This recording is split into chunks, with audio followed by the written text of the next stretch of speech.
indivisible, with liberty and justice for all.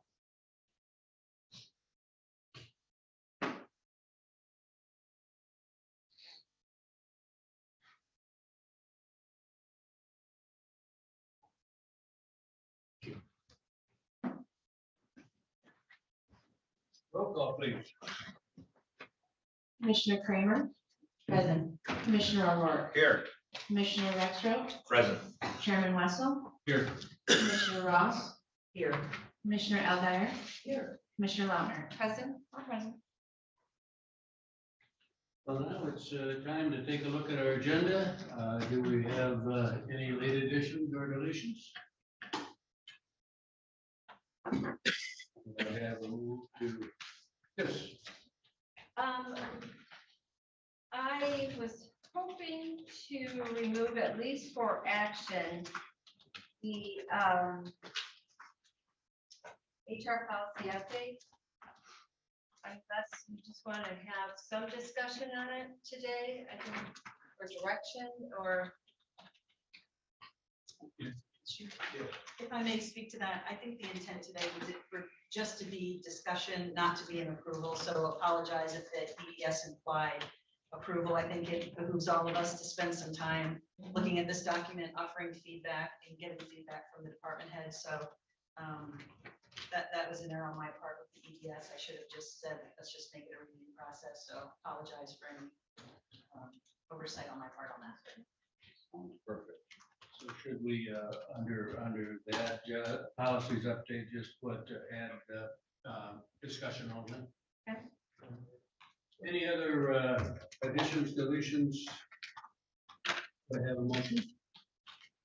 Motion to approve the agenda as modified or presented.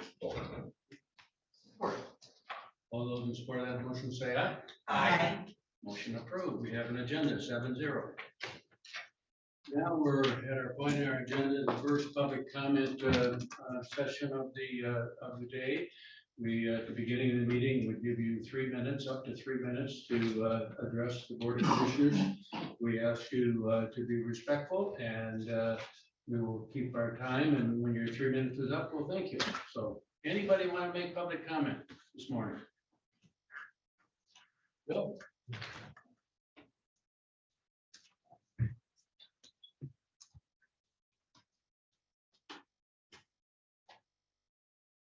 Bill Wiesner, Elmwood Township.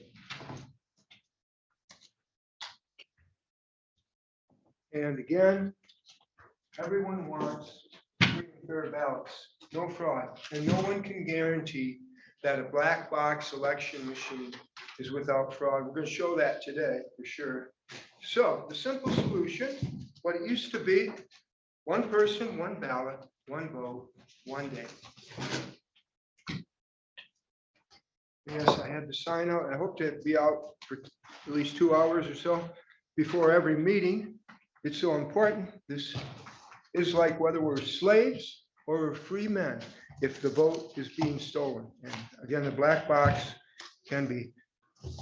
Also, there's two worldviews, one based on man's word, one based on God's word. That's what this is about. Looks at the age of the earth and Grand Canyon. I have them free for anyone here. Offer you afterwards. This handout I just gave out, just read the title there. Demand your county officials watch this. And what do they watch? The machine rigging exposed in 90 minutes.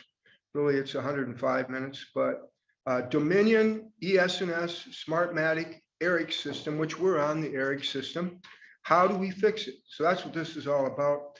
I wanted to get it up on my website, but it's not up there yet. So if you want to see this movie or the full one, which is 4 hours and 44 minutes, each one of these pictures has Conservative Daily on the bottom. You go to conservative-daily.com and you can find all these videos, the different lengths of them too. The one I picked is shortened. So let's look at the first chart. The first chart. A Microsoft SQL server, if you look on the first chart there, is not allowed on these machines, but yet it's there. And you know, the reason we found it is because in Mesa County, Colorado, Tina Peters had the integrity, I would say, to know that they were going to destroy evidence, destroy information about the election, and she's bound to protect it. So she backed up her computers before and after the trusted build. What a terrible name that was. And found that this was on there. And with this SQL server, you can change votes like nothing. You say you need like a 4th grade education to be able to manipulate the votes with this. The second ballot, how to steal the election, example 1, low tech. The third one is how to steal an election, example 2, feedback loop. High tech manipulation. I'm out of time and I will save it for the end, the last 5 minutes at the end. Thank you. Any other public comment? Yes?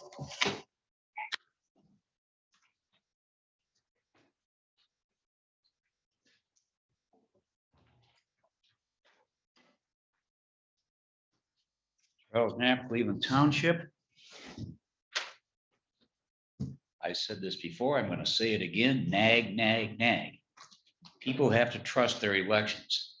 As long as there's anything electronic, anything at all in that polling place, somebody's going to come up and complain and so on and so forth. Go to the punch card stylus system like we used in Carson City, Nevada. It was all mechanical. They just took the ballots out, you messed one up, a forward, took it away, shredded it, gave you another one. You just went down the ballot, the punch card stylus. Then they counted them to a scanner like they counted our multiple guess tests in grade school. So I think we're all old enough to remember those multiple guess tests. But that's my recommendation for having absolute trust in your elections, or no grounds for challenging, but it's all mechanical. And you don't have to worry about, did somebody fill in the blank properly with a pen or something. It's just, you punch it out, that's the end of that. So that is my public comment. Thank you very much. Any other public comment this morning?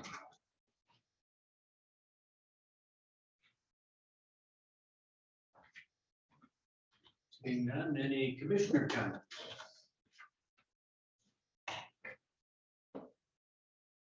Now we're at communications, proclamations, and presentations. Ms. Allen? Well, good morning, everyone. I've got quite a list of kudos to offer this morning, so I'll start with some of those good news. This week, April 9th through the 15th, is National Public Safety Telecommunications or Dispatchers Week. And we will be having celebrations throughout the week and recognizing the dispatchers.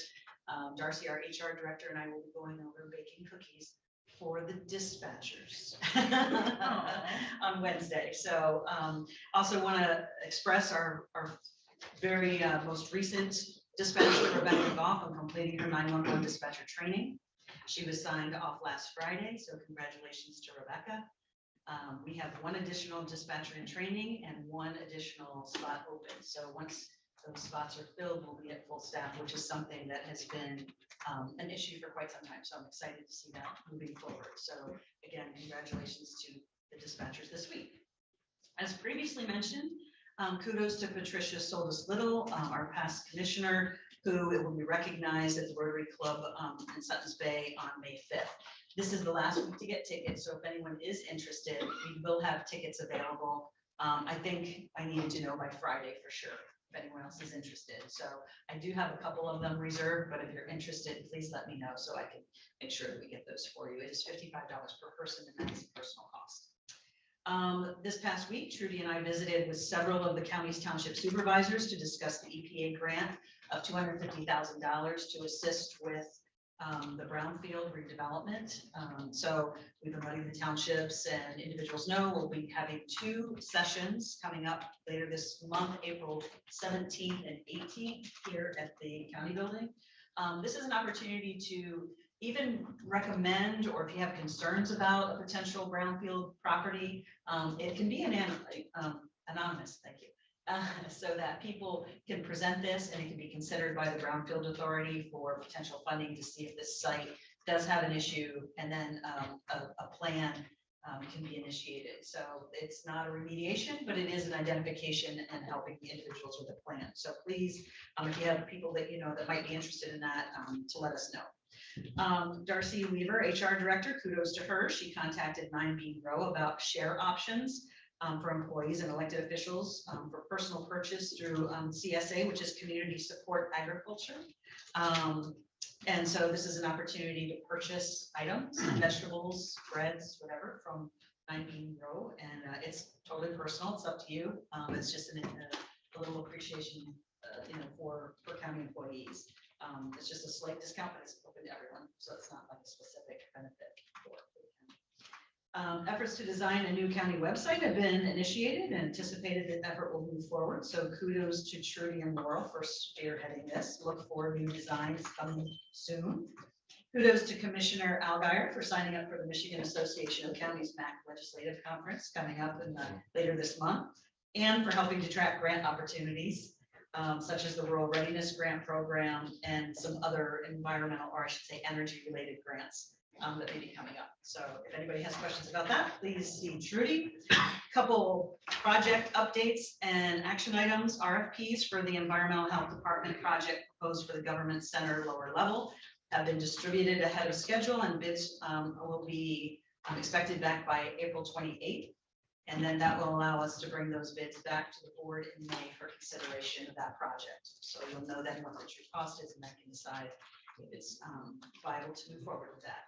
In preparation for the May meeting, it's been requested by the health department that we move forward with a MOU, so a memorandum of understanding. So we'll be forwarding some language to the attorneys to at least start drafting a document that would be necessary for any further discussions in May based on the decision that the board has at that meeting as well.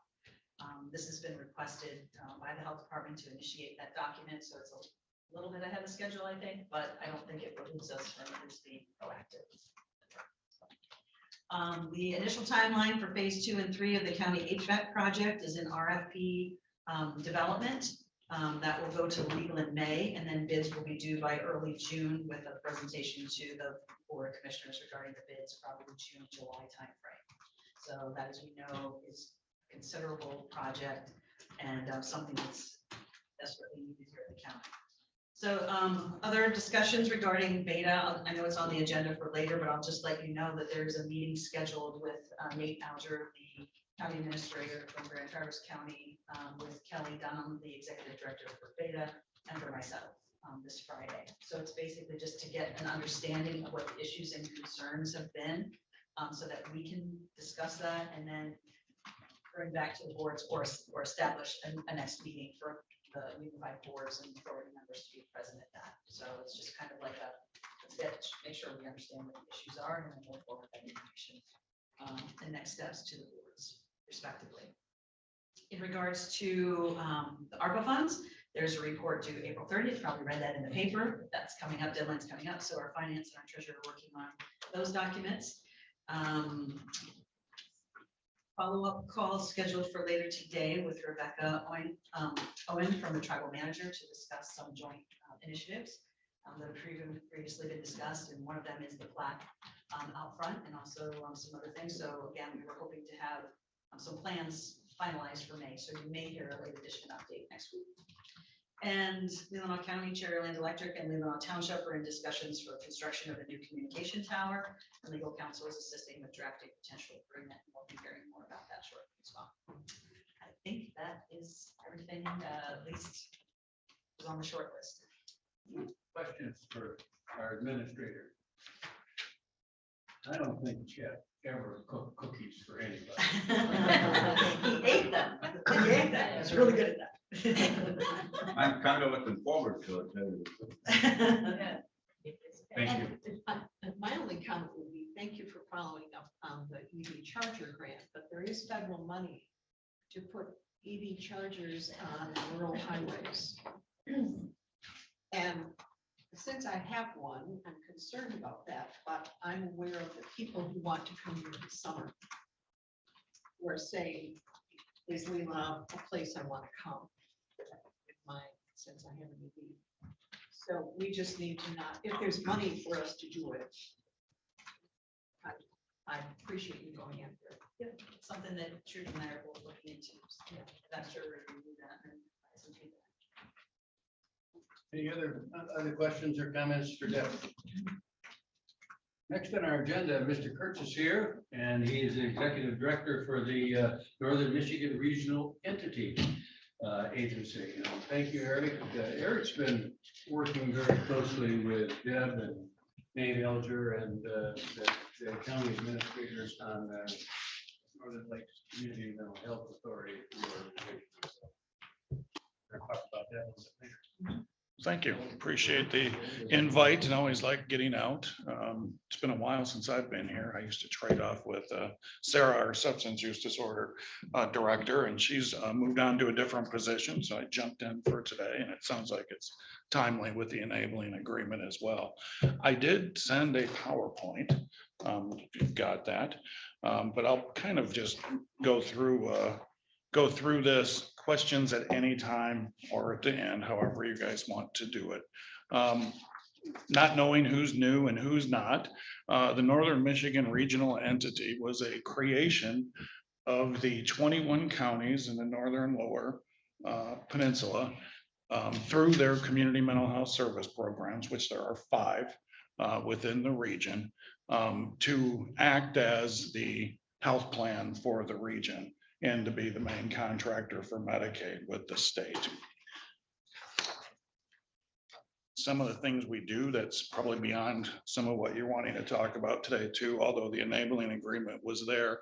We serve as what's known as a prepaid inpatient health plan.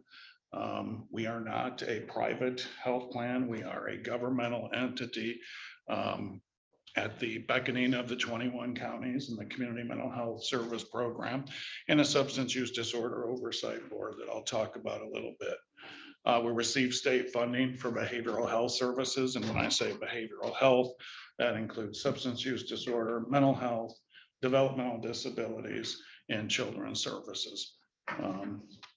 We ensure compliance with our state contract through all of the CMHSPs and private providers. We ensure an adequate network, which is something that the entire state, but definitely our region is struggling with right now with a healthcare professional staffing crisis. But we do our best, and we manage the substance use disorder funding for Medicaid, block grant, and the liquor tax.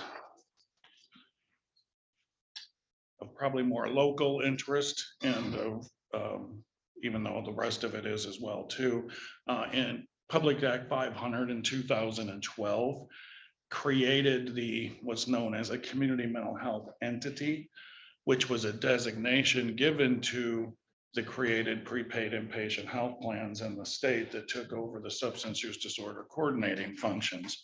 That took effect in October of 14. It also required the NMRE to create a substance use disorder policy oversight board that's comprised of a member from each of the 21 counties. And we meet every other month. The board's functions of the oversight board is to approve and look at the budget for substance use disorder services, particularly the Public Act 2 funds, which is the liquor tax, and advise and make recommendations to the NMRE board. The funding sources that I'm going to go over, these are total in general, not just related to substance use disorder.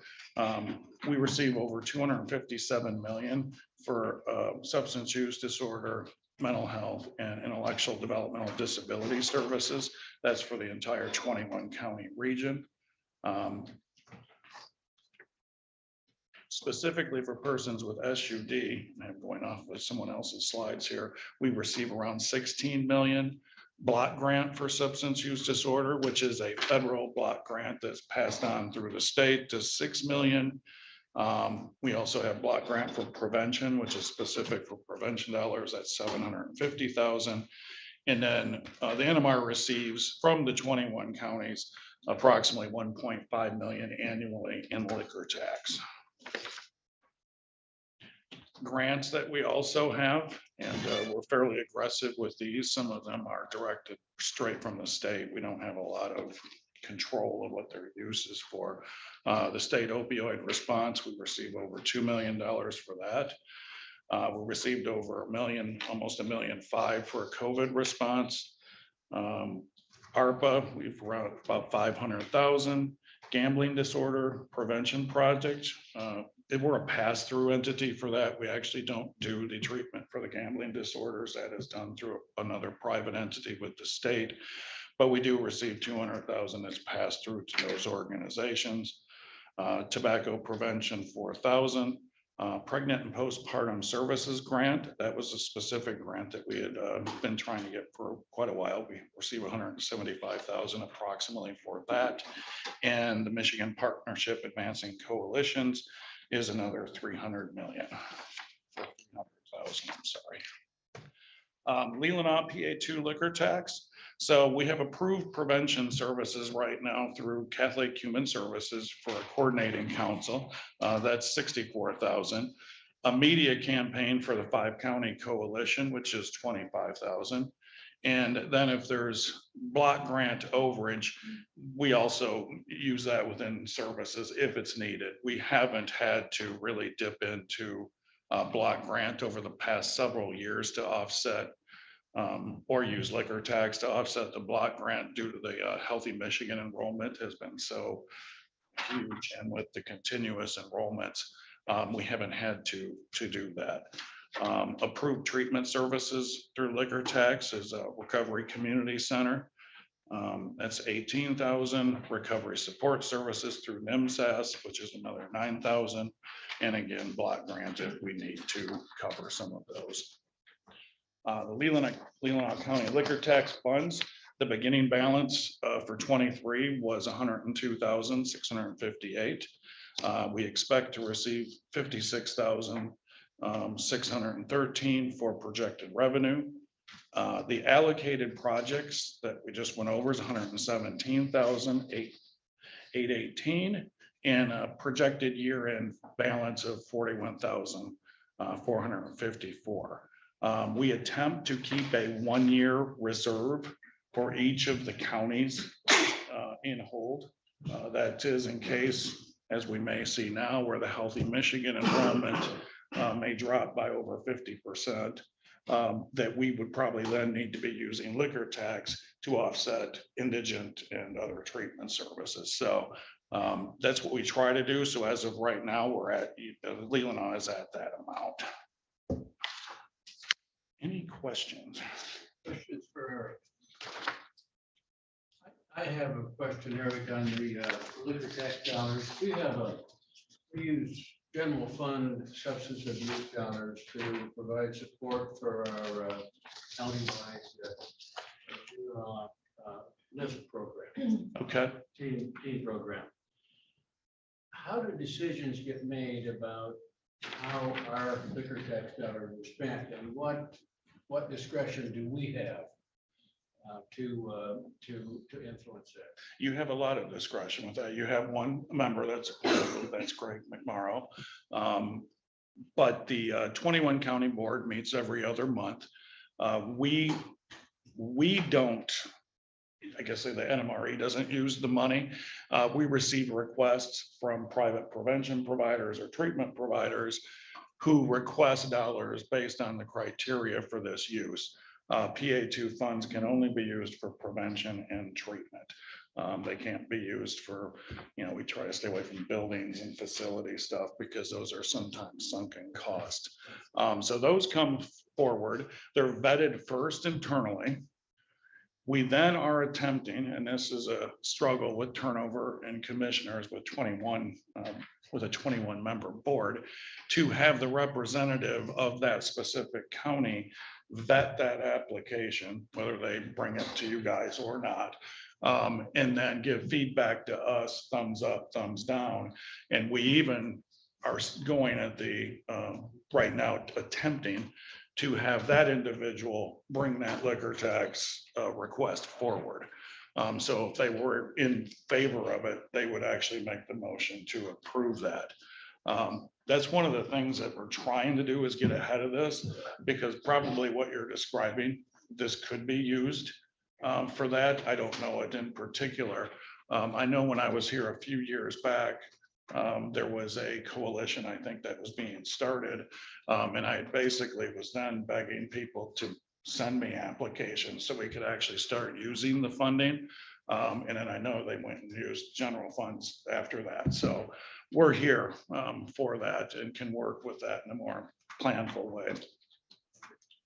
So, Eric, thanks so much. I kind of mentioned before the meeting that I was hoping you could speak to the very intensive and inclusive process that has happened to come to where we are today with the updated resolution and agreement for the Northern Lakes Community Mental Health. Can you speak to that? Yes, since I've The been. board will be asked to approve that today. Since having been part of it since the beginning. So I believe it was back in, well, it was probably way before August. In August, the NMRE board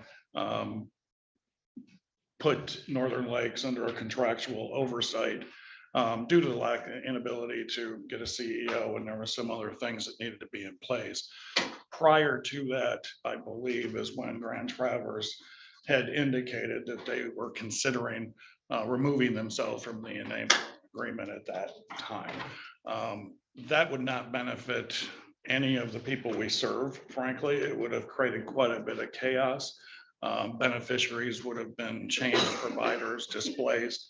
So after many, many conversations, we took a different approach to this, which is if people aren't getting what they need or feel like they're getting what they need, then you should probably revisit the enabling agreement. The enabling agreement, which created the Northern Lakes Authority, was done over 20 years ago. It was done before the PIHPs even existed.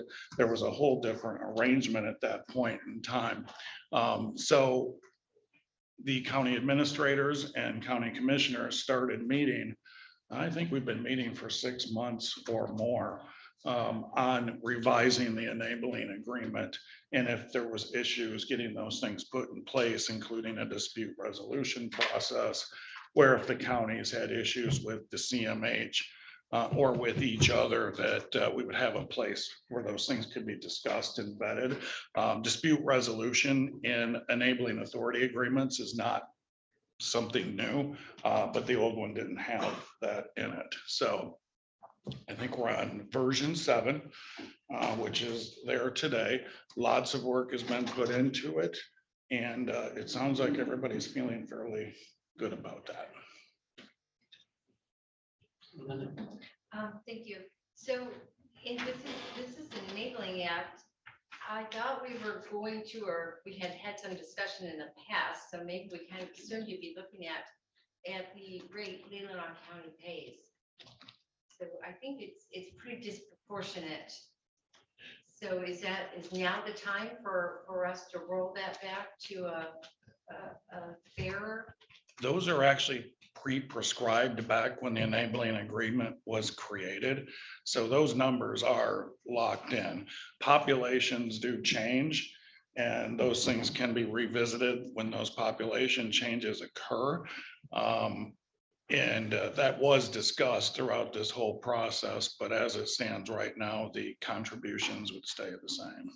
How do we get that changed? Can we request to you that be? It has nothing to do with me. It was the original. Those are related to the county match for the CMHSP's general funds from way back when. I remember when that happened, because a representative never told us that was going on, and you know, we had no idea until it was done, and we locked into their 139,000 for a handful of actual Leelanau County beneficiaries. Maybe that's what I was looking for. So clients, beneficiaries. So I think it's time. We've mentioned this every year, and I understand you're new to it, but we've got to put the hammer down at some time. That needs to be rolled back. It's way disproportionate. We never should have been placed that high. It was based on population as outlined in the mental health code. It's So- more than population. It was based on more than population. Okay. I think it might have been population and And I'm not new, I've been around for like 38 years, but So- from when this was done 20 some years ago, I know, because Traverse has said the same thing as well too. yeah, Traverse City has a much higher beneficiary or clientele level. Just because of how we're being the main hub. Yeah. But Leelanau County does not. So what is the process? What can we do today to? Well, I think that can be a discussion that's still brought, it's kind of outside of the enabling agreement and still can be discussed within our meetings that we're having to look at whether that needs to be rebased or not. But if you're not feeling like you're getting the services to the beneficiaries that are needed, that's kind of the path that we went for this enabling agreement. This is about transparency and getting people services that they No, need. and I just, and we've Yeah. understood the service has been great. That hasn't been a question. I Okay. haven't heard any complaints around that line. I'm saying we're paying so much more for those services than other counties. And that's the problem. Just bring everybody else up. Let's go. It is reasonable to take a look at the criteria. That's important. And just as a balance to that, it's really, really important that those services are available to people in our county. We Yep. have almost no mental health care available here. And we are 42% Alice, which means almost half of the people here will qualify. And that will be the only place they can go. Yeah. That's it. Mental health services are so important. We need that. If we need to take a look at Mhm. the agreements again, that's reasonable. But we sure appreciate the fact that you're there. Thank you. Commissioner Roy. On page 17, it says the funding level prescribed by MCL 330.1308 brackets 2. I guess that's where you get your funding from, is that right? Other than, yep, Is that from the enabling agreement? yes. No, that would be where the CMH gets its general funds from. So there's a combination that a CMH receives outside of the NMRE. It is the local funds from the counties and the general funds that come in a separate contract from the state. So there's two funding sources that go to the CMH. There's the local and the general fund contract with the state. The predominant amount of funding that goes to the CMH, I would say about 80 to 85% is Medicaid. And that comes through a whole separate contract from the state to the NMRE to Northern Lakes. So, On page 18, it just backing up what Commissioner Lautner said, we're 139,000, Grand Traverse is 680. There are counties here with 35,000. And we're paying 3 times as much as Masaki County or Crawford County. Roscommon is 57,000. Why are we paying so much with so little? I understand the concern. I don't think that's an MMRE. No, issue. it's not. Northern Lakes issue, and I think we need to take that to the 5-county group and raise that question. It's just part of the policy and agreement. and I can get you guys more information on how that was set back The when it was set. process, that's great. That'd be good. Thank you. I do have one other question too, just, can you speak to the staffing issues right now? You've been talking about, what are the staffing levels, or what are the positions that you're having the most challenge with? It's across the board. I'd love to say it's in one area, but child psychiatry is almost impossible to find. And all the way from direct care workers in the group homes or to providing in-home services. There's a very big shortage at that end. People are choosing to do different jobs. They get paid just as much. And these are very difficult jobs. They're basically hands-on caregivers at that end. So the direct care shortage is huge. Master's level social workers and clinicians is the other gap that's there. And that is also very, very tough. I will say Northern Lakes is probably in the best position. Geography wise, they have more of those professionals in that area, so they're short, they're still short as well. But the other counties and outlying counties of, Asavo, Northeast, they're struggling extremely struggling to maintain basic programming.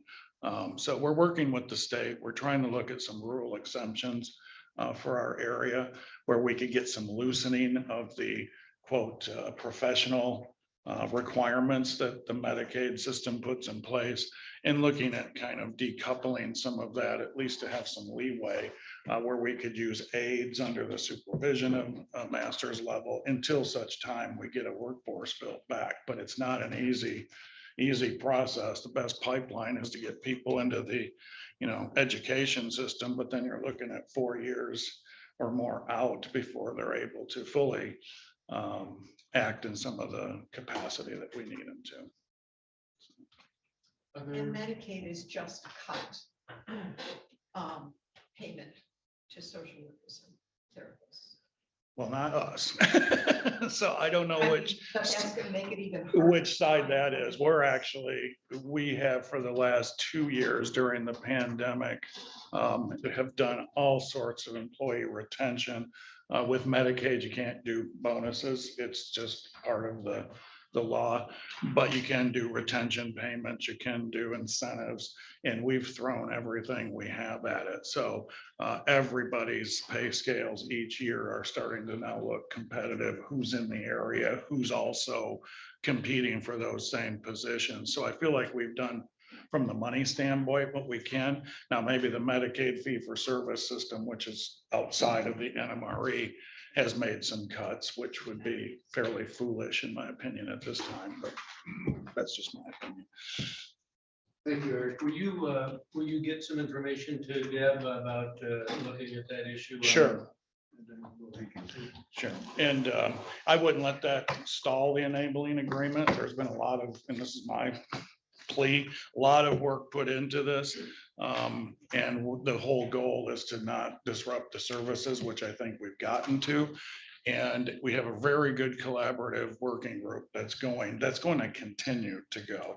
One of the things that happened is this agreement was put in place, hadn't been looked at for 20 years, and there really wasn't that connection back to the counties that actually, have the control whether to be in the authority or not. So lots of good learning and lots of good information has been exchanged. So Real quick. I will. Thank you. Sorry. I just want to, I have a question. Because you keep hearing statistics about, especially teens, young people needing more mental health help. Do we have any statistics versus like 20 years ago to now, how many people you're servicing or more people you're servicing than like in the 90s, let's say? There's children's services since the 80s. And I've been around since then in this system, has continuously, almost every 6 or 7 years, became a crisis or an issue. It just has. And it doesn't seem like much of the efforts that have been put in place has done a lot with that. There is an increased demand that we're seeing right now. And it's at the percolation stage. It's where you want to get kids. They're not really that severe. But with social media and everything else today, we are clearly seeing an elevated request for services, as well as alternative ways to be providing those services. And that's some of the things we're working at with the state. With as much as telemedicine and telehealth is available, it seems like for children's services that they really gravitate towards that. It's not necessarily to come in, meet with me for an hour in the office. It's a different dynamic right now. And some of the state policies and programs are in-home, counselor-based type services. So there is an increase.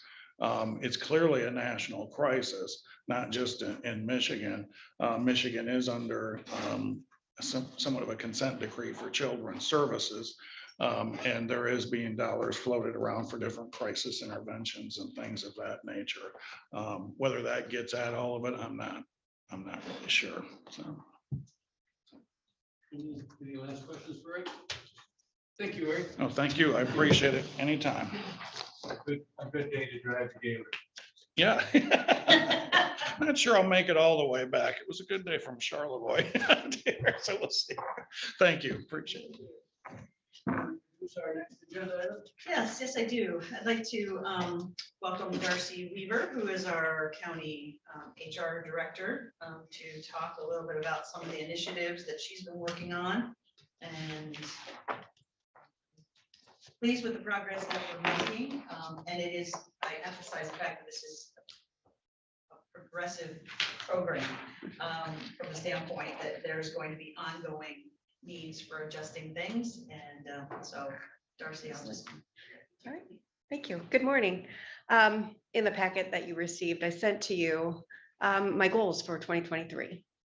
And I'm going to just briefly talk about them. I'm not going to go into detail, but my goals are developing a personnel policy manual, reviewing and updating the job descriptions, improving employee engagement and connection, and then training, hopefully specifically developing some training towards safety issues for our employees. The big theme there is mitigating risk. The last few months have been extremely exciting for me.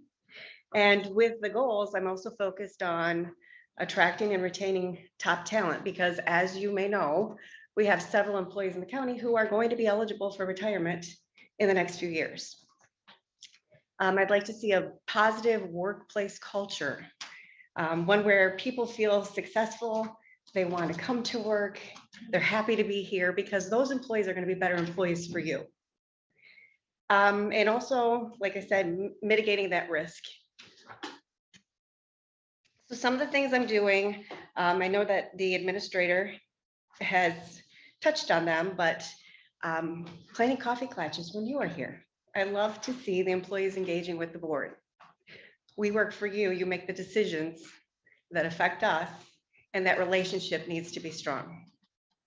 I would also like you to kind of tentatively plan for a July 11th summer picnic.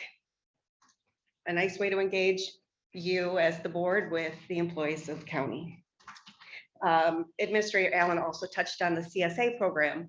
I talked with Mo from 9B and she is so excited to be involved, have the community involved, and having this opportunity for our employees. So much that she called me yesterday and said, can we bring some greens bags down just to give people an example of what we can provide for you.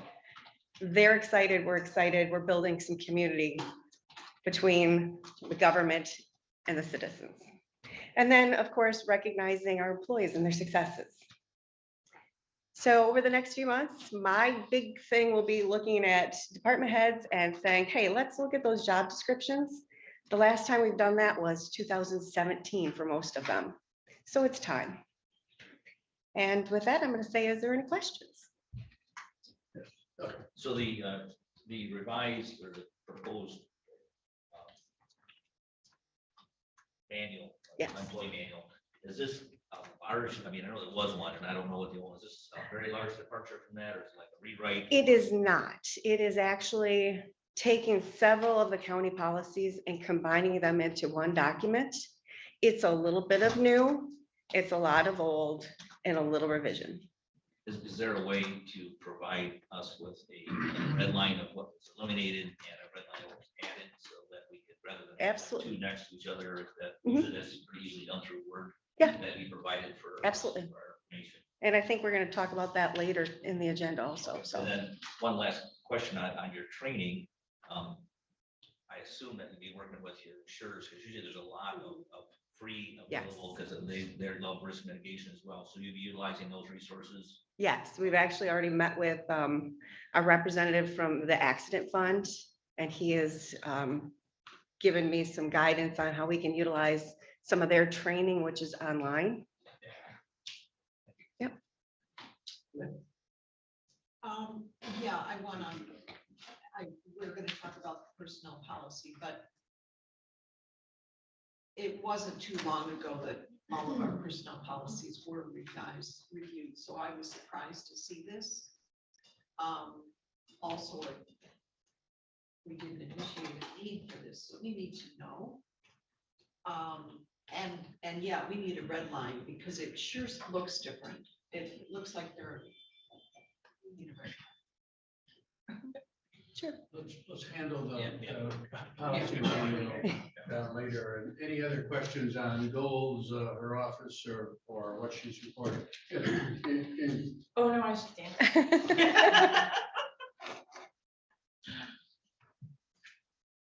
You'll be back. Thank you. All right, thank you.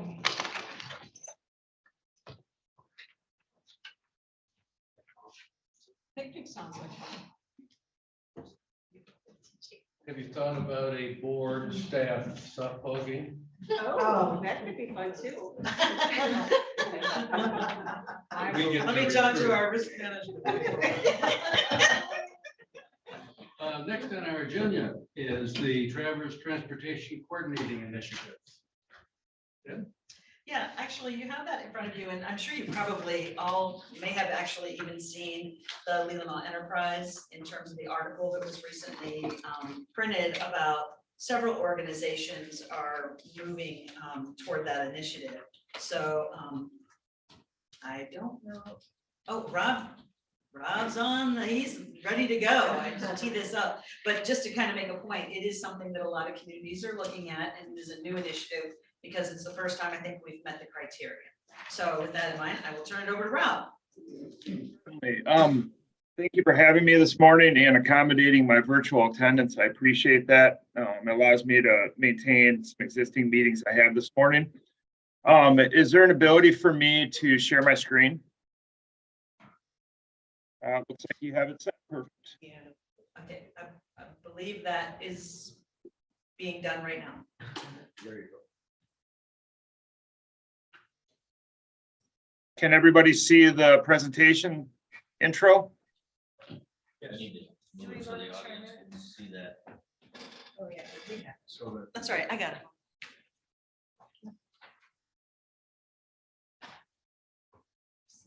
Yeah, we've got it.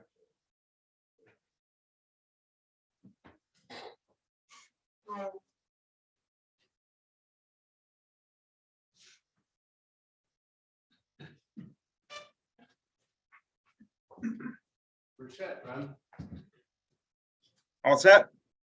Yep. Okay, excellent. Well, again, thank you for having me. The presentation I'm going to be providing this morning is primarily for education purposes and to stimulate any conversation and answer any questions you may have about the establishment of a metropolitan planning organization for our region.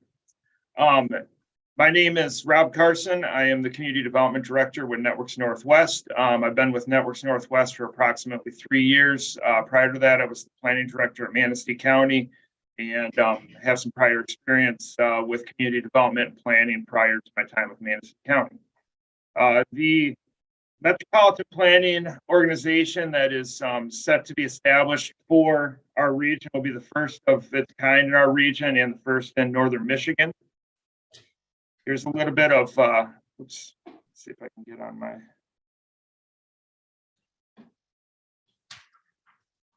There it goes. So here's our history of the TTCI, which is the Traverse Transportation Coordinating Initiative. Dating back to 1988, there was a formal task force designated to discuss the potential of a east-west bypass around Traverse City. Around 1990, MDOT proposed the establishment of TC Talus, which basically morphed that task force group into a more comprehensive coordinating committee that looked at all transportation projects. The purpose in MDOT doing that was they anticipated the eventual establishment of a metropolitan planning organization for a region. We had been growing very fast through the 1960s into the 1980s. And then obviously many of you are probably aware we slowed greatly between the 1990s and the early 2000s. TC Talus operated and continued to coordinate and discuss various transportation projects and improvements in our region. And there was the potential, they saw the potential for the establishment of an MPO coming with the 2000 census, the 2010 census. We're aware that that did not happen. In 2015, TC Talus, under the board's advisement, decided to change their name to Traverse Transportation Coordinating Initiative to be a little more all-encompassing of the greater Traverse area and to better drive the commitment to sharing resources and information about transportation with local units and governmental entities. In 2020, with the decennial census, we did achieve the urbanized population threshold for an MPO, which is 50,000 individuals. And we were notified of that in December, late December of 2022. What is a metropolitan planning organization? It's basically a transportation decision-making body for a metropolitan planning area. What does an MPO do? It's a policy-making body that's comprised of stakeholders and local representatives from local units of government. They discuss and carry out metropolitan transportation planning processes and activities that are dictated by state, federal legislation. They're made up of representatives from all the local units of government who decide to participate. They include other stakeholders such as professionals with non-motorized, transportation agencies, transit agencies, schools, as well as airport authorities, and if we had one, a deep water port authority. It's basically a cooperative decision-making entity. They are tasked through federal and state legislation with weighing transportation options, putting together various transportation plans, which all dictate and outline those alternatives, and then look to implement those transportation improvements in a timely manner. It's federally required, as I said, for a population of 50,000 or more for urbanized areas, and ensures the 3 C's of transportation planning: comprehensive, cooperative, and continuous planning. So here we see the Traverse City urbanized area. The census blocks that complete the urbanized area or comprise the urbanized area are displayed in purple. You'll see gaps between those census blocks. Those are called skips and jumps. The methodology that is utilized by the U.S. Census Bureau for determining urbanized areas allows for skips and jumps of 1 mile to 1.25 miles between census blocks. This is very important for regions such as ours, as well as locations that are very mountainous or along coastal lines. And for us, it's important because we have such an abundance of wetlands, lakes, rivers, and other land features that impact development processes and the ability for areas to become urbanized. With that skip and jump process, it allows us to create non-contiguous census blocks that can then comprise an urbanized area. So this urbanized area represents a population of approximately 57,000 people. A metropolitan planning area is the area that the Metropolitan Planning Organization Policy Board performs their functions within.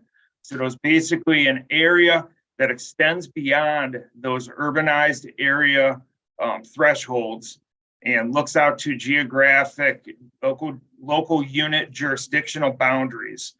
And then they plan for a 20-year forecast period within that metropolitan planning area. Here we have the MDOT recommended metropolitan planning area boundary. This encompasses Whitewater Township, Acme Township, Charter Township of East Bay, Traverse City, Peninsula Township, Bingham Township, Charter Township of Elmwood, Charter Township of Garfield, Long Lake Township, Green Lake Township, and Blair Township. Each of these local units of government, including the counties in which they are seated, as well as the county road commissions of both Leelanau and Grand Traverse County, as well as the Bay Area Transit Authority and the Cherry Capital Airport Authority, are all currently being approached to provide educational presentation and to stimulate conversation and to answer any questions.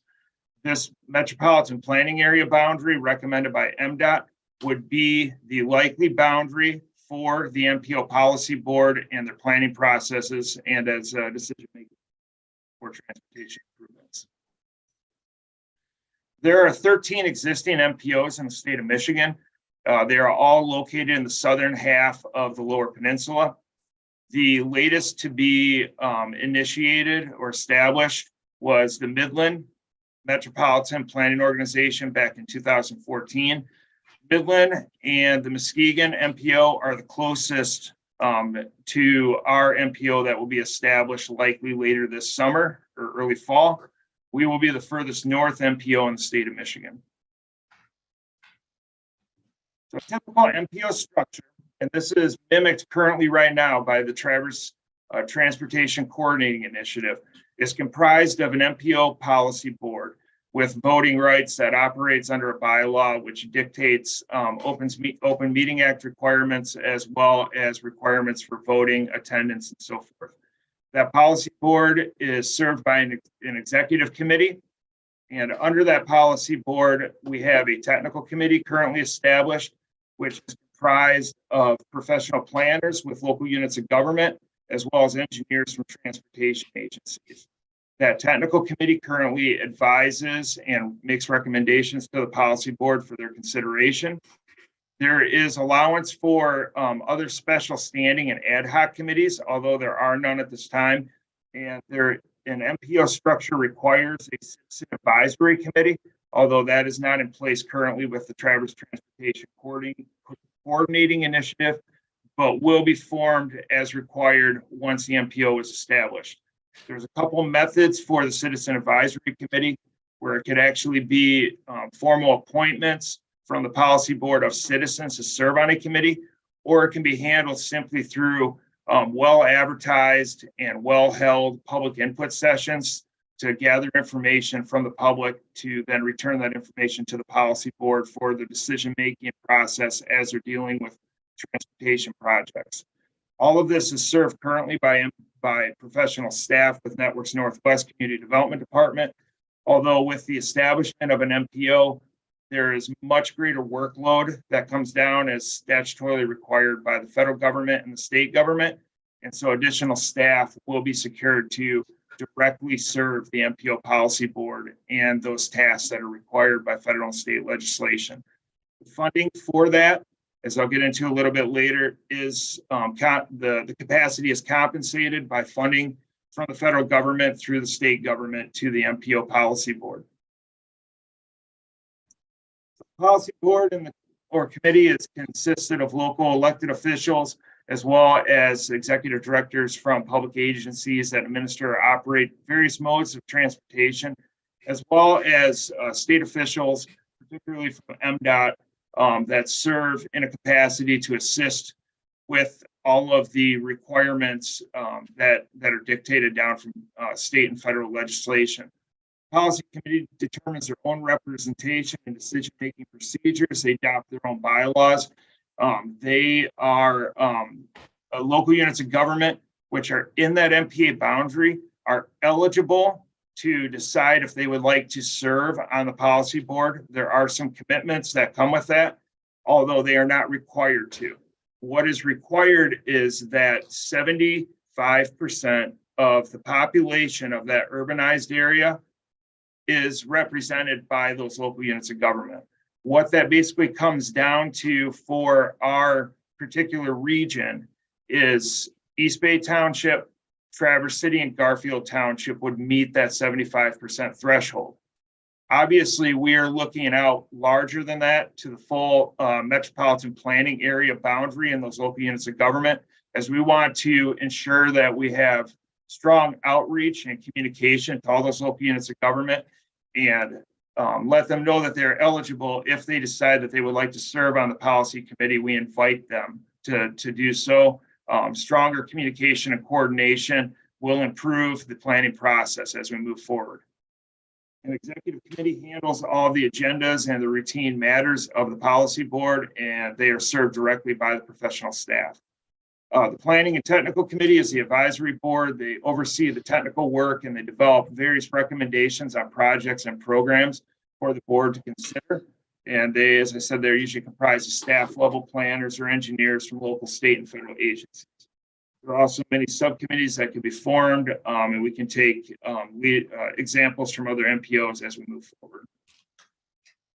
So the MPO functions are basically to establish a setting of fair and impartial decision-making for transportation improvements.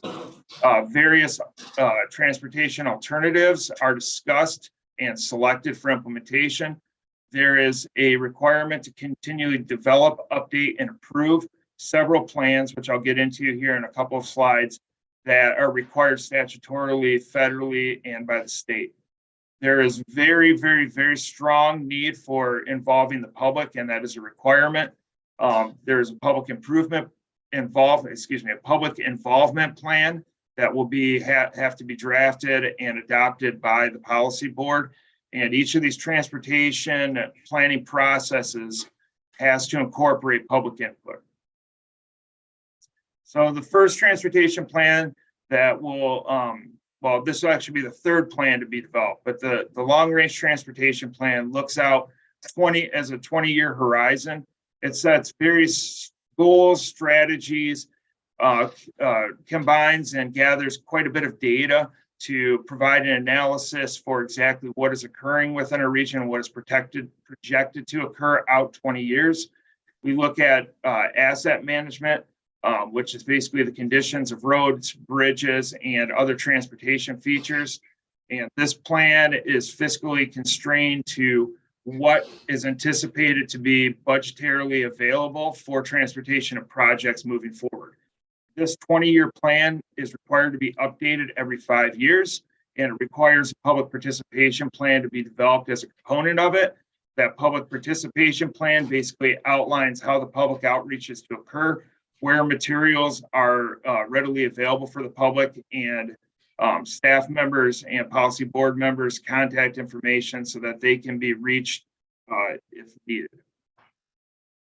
The TIP, or the Transportation Improvement Program, covers a project period for approximately 4 to 5 years.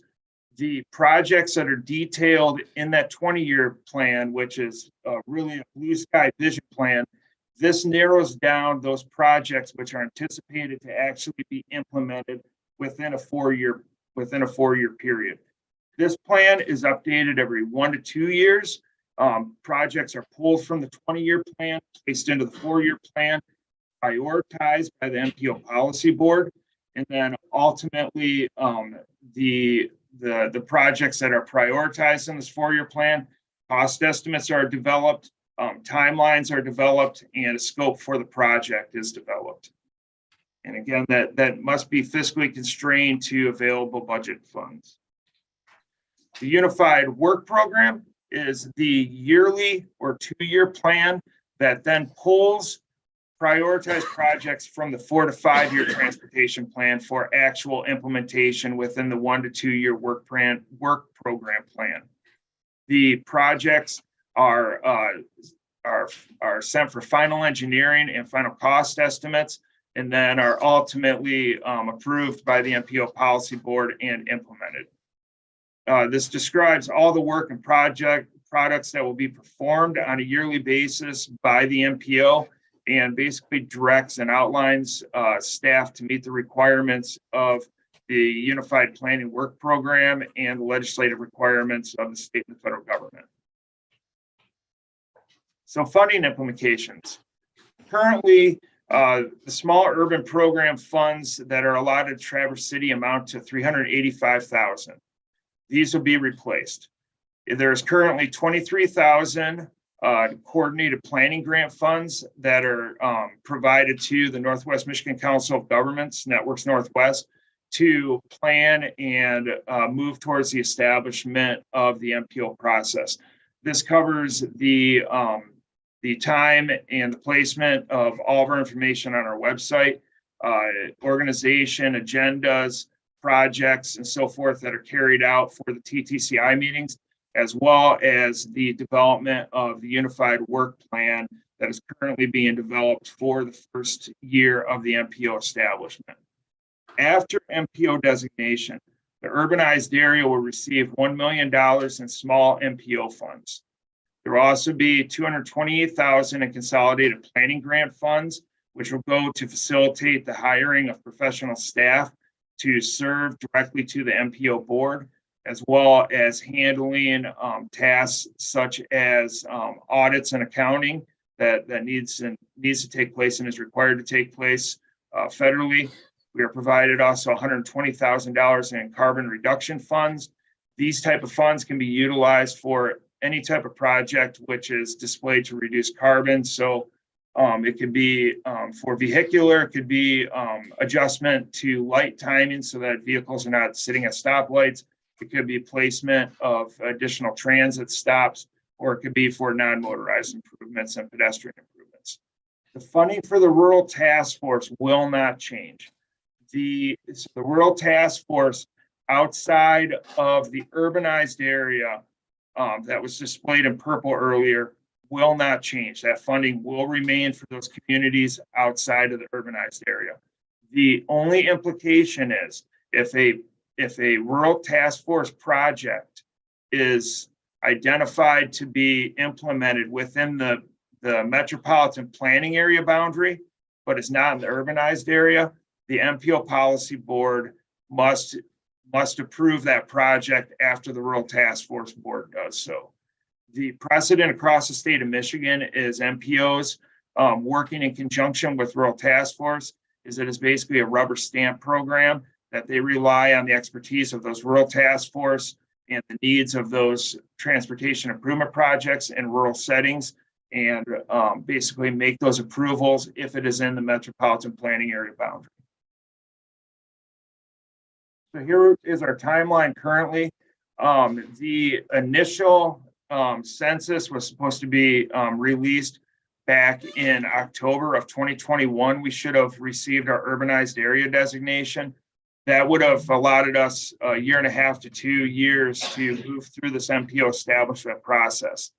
There was a continual delay with census products and the release of the urbanized area. That did not end up occurring until December 29th of 2022.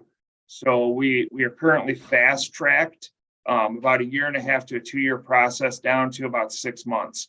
We're currently performing and have been since February public meetings and outreach to local units of government and other stakeholders in the process. And as we move through those meetings, we are we're going to be convening those local units of government that are within the MPA boundary if they desire to have a seat at the table. We are providing them with a resolution of support that does not commit them to any type of financial commitment. It does not commit them to actually being a part of the MPO policy board. All it does is commit them to a seat at the table for future discussions. Those discussions are anticipated to commence in June and carry on through July. At that point in time, we would like to have a draft intergovernmental agreement between the units of government, transportation agencies, and transit agency that is amendable to all and can be taken back to their respective boards and bodies for review, and ultimately come together and have a intergovernmental agreement before the governor's desk on October 1st for signature. That is quite a tight time frame, but we are moving through it readily, and we have been assisted greatly by local units of government there. Our designation checklist, currently the MPO name was authorized by the existing Traverse Transportation Coordinating Initiative Policy Board to remain TTCI, the Traverse Transportation Coordinating Initiative. The MPA boundary is currently under discussion and will be discussed as we move through the summer and the intergovernmental agreement. There are bylaws currently that TTCI operates under. Those bylaws I anticipate to be revised at least a half dozen times over the coming year. There are some minor revisions that are going to be occurring over the next couple months to include units of government that have not been seated with TTCI currently, as they select to continue to or select to serve with the policy board as other members from local units of government have. And then ultimately, when voting rights are determined and what local match commitments are, those will be placed in the bylaws and they would have to be adopted again by the respective policy board at a later date. The organizational structure is pretty much what we've laid out within these slides earlier. The only addition is going to be the Citizen Advisory Committee and other ad hoc committees. We are working towards achieving the policy board membership and consensus that will occur this summer, and that will fall into place within the intergovernmental agreements. And then ultimately that intergovernmental agreement will establish the location of the MPO. MDOT recommends that metropolitan planning organizations be seated with regional planning agencies. That is the model in the state of Michigan. All MPOs, except for a couple, including Midland, are standalone. The reason for seating with a regional planning agency is there's a few reasons. The first of which is that MPO funding is fiscally constrained, and that funding dictates or all of the requirements that are dictated to be completed under that funding. In the case of a standalone organization, the funding is typically not enough to cover all the capacity needs. Regional planning agencies have established accounting departments in place, and they already move through federally required audits. So the expenses that are borne from the need for that capacity is already largely compensated for. And then the coordinated planning grants can be utilized to hire professional staff to assist with the communication needs, all of the public input, the establishment and updating of all of the transportation plans, the required data gathering, including traffic counts, pedestrian counts, vehicular crashes that need to be included and kept within the MPO. So as we move through the intergovernmental agreement, the policy board will have a decision on their hands on whether to designate the regional planning agency or to perform a standalone. MDOT's roles and responsibilities through this whole process. MDOT has been absolutely great to work with. They are providing guidance to the establishment of the MPO and the BETA designation process. So BETA currently is a rural transportation agency. They are moving through a similar process that runs parallel, where they become a small urban transit agency. It's a completely separate process from the MPO establishment, but BETA is required to have a seat on the MPO policy board. So they will aid both the MPO professional staff and BETA staff in transportation planning processes that are going to be required of both agencies. They act as our primary point of support and contact to our MPO and BETA staff. And as I said, they're very responsive to emails and phone calls.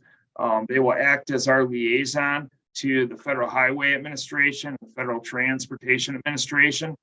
They participate in our technical and our policy committee meetings currently, and will continue to do so.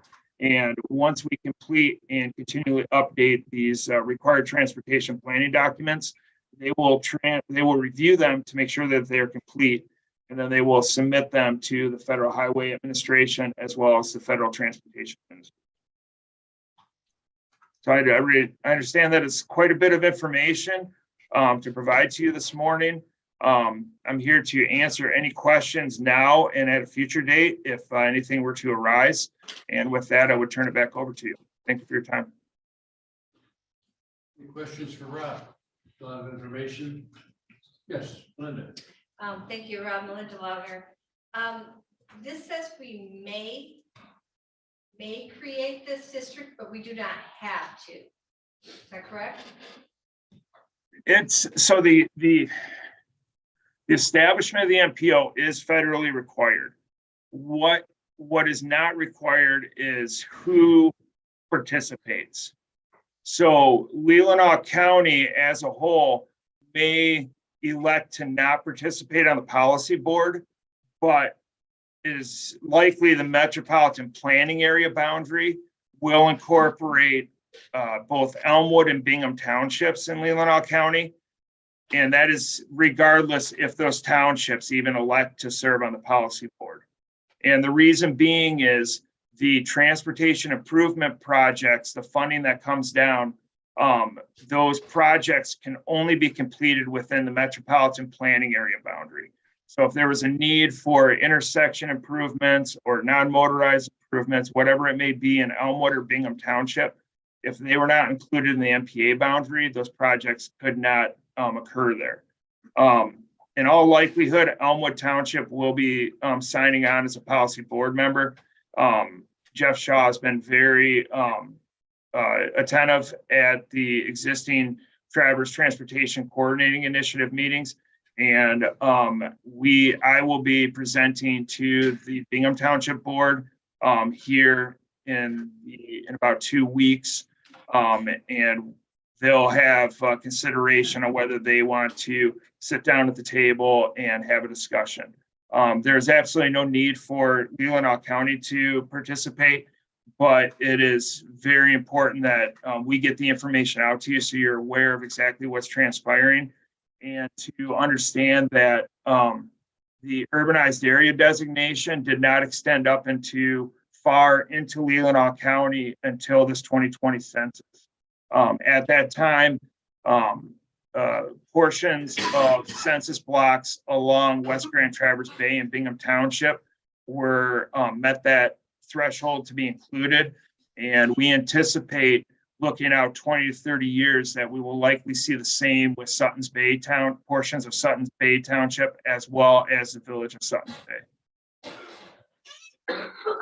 Okay, so that was my next question, was the Traverse City urbanized area. I think today stretches well beyond where it needs to. So why did you go that far? I'm sorry, I got the first part of that, but then the cough cut. I didn't hear. You go pretty far west, and I mean, just looking at it, it looks like you just stretched that far to reach these numbers to move ahead. But you're saying they had to be included because of the Yeah, well, census? we did not do anything in terms of the boundaries. The purple area, which is, let me get back to it here. So these purple areas right here are census blocks. Under the methodology of the US Census Bureau for determination of an urbanized area, these are the blocks that were included and designated by the federal government. We're simply working within the constraints of their methodology and the legislative requirements for establishment of an MPO once you reach the 50,000 threshold. In terms of extending west, in Elmwood Township, that's a density that the skip and hop that I explained earlier displays why that census block is kind of out on its own in Elmwood Township, and not interconnected or contiguous to the other urbanized area.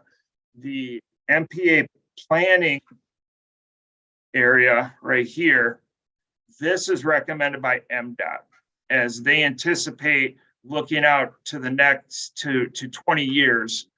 So to the 2040 decennial census, they anticipate that further urbanized area will be designated within these townships of the MPA. And you have to incorporate the urbanized area within the MPA boundary. In discussions that we've had, for example, with Long Lake Township, you see the blocks that are a ways out. They are eager to hear the presentation and to likely participate as they are experiencing significant development pressure and traffic congestion due to that development pressure. And the ability to access not only the funds that are designated for the established MPO, but also additional grant opportunities that are not available to non-participating units in the MPA boundary. It's a strong point to move forward and want to participate. So the rural task force funding we pay today, how much, and what do we pay that to? Is that through the Council of Governments? What is that? The rural task force funding comes down, the funding that we see from the Northwest Michigan Council of Governments comes down through the state of Michigan and the Federal Transportation Administration. The matching funds that come about from Leelanau County, from my understanding, you have to forgive me, I have a staff member which handles the RTF program. But from my understanding, those are specifically for those transportation projects that are completed within that jurisdictional boundary. Go ahead. So we are going to have increased funding, which is really important as our population grows. So is this typically just reserved to roads? I know when I was on the Beta board, they indicated that would really help them out, but what does this funding primarily fund? Are we just going to get? It can fund any transportation project, whether it is vehicular, transit, or non-motorized. It's at the discretion of the policy board. So the transportation plans that will be developed will incorporate several different sections within the plan for both roads, to include roads and roadway improvements, to include transit and transportation, transit stop improvements, as well as non-motorized, whether we're speaking to crosswalks, sidewalks, or standalone multi-use trails. Rob, if I can ask a question, does this have any implications on air travel or the airport authority? So yes, so the charity, I met with the Charity Capital Airport engineer and their chief finance officer last week. I will be presenting to the airport authority. The funding that directly comes down to the MPO cannot be utilized for actual air transportation projects. So runways, extensions, those sorts of things. But what it can be utilized in conjunction with the airport is improvements to transit stops, improvements to access to the airport for vehicular traffic, those sorts of things. The airport authority they're not eligible to actually sit on the MPO policy board because they receive a different pod of federal funding, and that federal funding does not allow them, since they have oversight of that, they are not allowed to sit on an MPO policy board and have oversight over the funding that comes down to the MPO. They are invited, and I hope that they will have a seat on the advisory committee so that they can provide their expertise and their recommendations to the MPO policy board. Other questions for Rob? I just have a statement, on the Elmwood board years ago, the TC Talus. Personally, I was not impressed with the service that we got from TC Talus. It seemed that everything was in the city of Traverse City. The greatest thing this board has ever done in the past was to get rid of Green Road, which used to stop at Hoxie, and they connected 641. That's the greatest thing this board has ever done. They did it without MDOT, without the other people, and they just did an outstanding job. Our problem today, every time there's a house built in Bingham, Suttons Bay, or Northport, we got 2 more cars coming down the road. And the roads are in 22 and 641. We need to work. I don't trust this completely, but Jeff Shaw is an outstanding representative for this, and I think he's going to do real good. We need to look forward and years ago, there was a thing called the Hartman Cutter Crush. I don't know if anybody heard of that or not. It's at Gray Road, they were gonna take it and they move across where the high school was at and come out by Hartman. That way they could have a drop off at Munson, Chum's Corners, and by Myers out there. Somehow that disappeared. Garfield has the plans for that. I've seen the plans for that. So it's gonna be down the road a ways, but I really think this is the start of getting more action than what we've had, okay? Thank you. So next steps would be you be in touch with Jeff and see what role or what opportunity or what input we want to have. That's appropriate. Appreciate your report, Rob. Very thorough. My pleasure. Thank you for your time, and please reach out if you have any questions for me. Thank you. Thank you. Thank you. Thank you. We now get to approve a grant receipt. Come on forward, Audrey. Rebecca, Hello again. good morning. Good morning. You want to introduce this? Yes, Audrey has been in front of us before in regards to the substance abuse coalition and LIFT specifically in terms of our support for that initiative. And this particular request, if you remember, we had approved the application of the C3 grant and the rollover of the dollars from 2022 into the 2023 grant. That has been approved. And so now, at least by the authorizing entity, so now that is being brought before the board for approval in regards to the C3 grant. And I'll let Audrey add anything else to that in addition.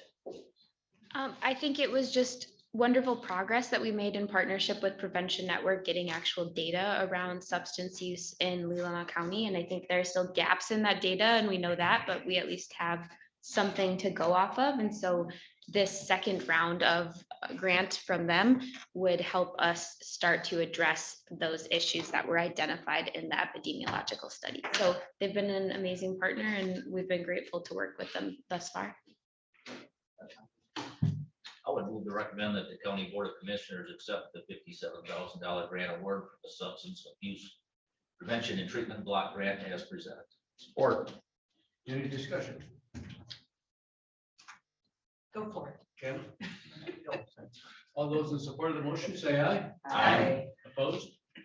Motion approved 7-0. And Andre, I was so pleased that the Leelanau Community Foundation granted you, I think, a $25,000 grant last week. Yes, thank you so much. Yep, we're very excited.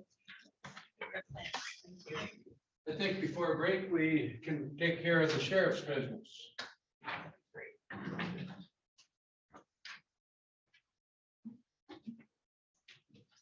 And probably another plug for the golf outing.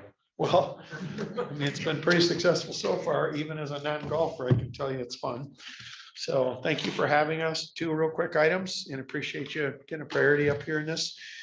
We're going to ask to raise our fingerprint fees a little bit. It was 15 for resident. We want to raise it to 20. It hasn't been raised in years and years and years. It takes our 2 administrative clerks. Normally there's one typing and one handling public relations. It ties both of them up sometime. And for non-residents, it was $20. We're raising it to, or excuse me, it was $25. We're raising it to 40.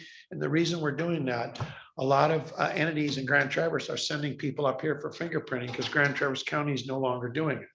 So we're taking on that extra burden. Our people are in the middle of typing reports about crimes and, you know, serious matters, and it's tying them up. So we're just asking to raise them up, which we think is reasonable, to 20 and 40. That's proposal 1. So. Commissioner O'Gara. I move to recommend that the County Board of Commissioners allow the Sheriff's Office to raise their fingerprint fees to county residents to $20 plus $5 for any additional cards, and non-residents to be $40 plus $5 for any additional Support. cards. Any discussion? Good move. All those in support of the motion, say aye. Aye. Opposed, same. Motion approved 7-0. Thank you. I neglected to say one thing. There's $20 for the first card. So when you do manual fingerprints where we have to handle people, some of them have COVID, some of them have colds, flu, whatever. They have to take their fingers and roll them and do all their fingers. If they don't do them right, they have to do them over. And some employers are now requiring 5 sets of prints. So they have to, so we're charging an extra $5 for each extra set of prints. So once they do their base fee, then it's 5 extra. So I apologize, I left that out. Second one is approval of a 5-year renewal agreement for inmate phone services with Stellar Services. And basically it's a fee. We make a slight profit on it by having this, and Stellar Service administers all the inmate phone calls. So inmates are entitled to their calls, like when they're in trouble, but they also want to socialize with their families, their kids, or their whatever. And so they use this service as much as they want. And obviously, we can't just say, here's a phone, have fun for the week. So that's why Stellar Service administers it, and they've done very well by us. I have a motion. Commissioner Lovner. I move to recommend to the Board of Commissioners to waive it. Excuse me, to waive its bid policy and approve a 5-year service agreement with Stellar Services for inmate phone, video, visitation, and inmate tablet services, and approve the Board of Commissioners chairman to sign same pending council review. Support. Any discussion? All those in support of the motion, say aye. Aye. Opposed? Motion approved, 7-2. Thank you. Anything on the golf outing you want to tell us? Well, the golf outing, and I know there's some new commissioners, we have a K-9 fundraiser. It'll be on the 20th of May. Under Sheriff Kiesel is in charge of it. He's done a great job. I'm sorry, 2nd of June. I'm thinking the Disabled Veterans fundraiser. On the 2nd of June, we're having it, and it is a really, really nice event. It's a fun event for a lot of people.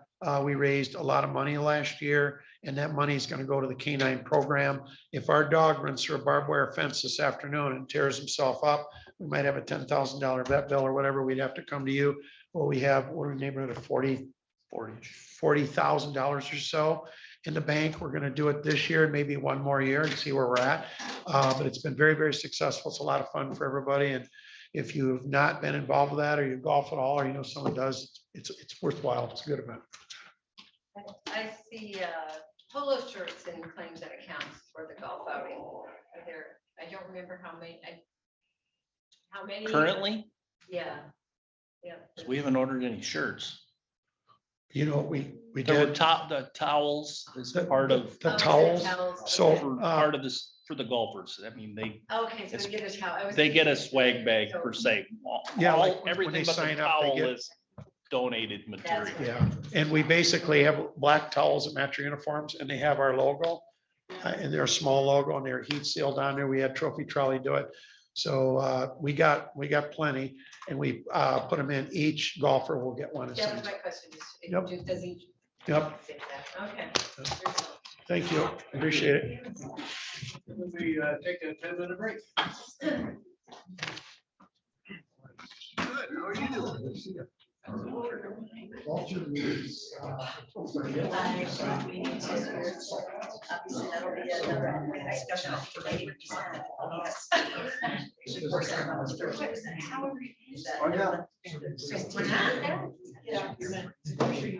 Was that long ago? Yeah. No, I. I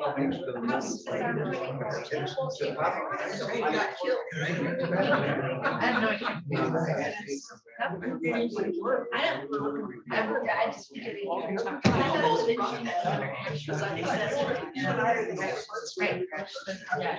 Oh, you know, being an officer. I mean, like, you know, we get it back. like $5 grand. Back. I don't think that much. I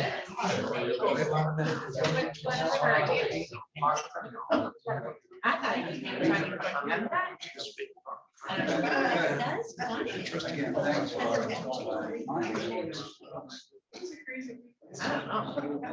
know. She said, and how did we feel pressure?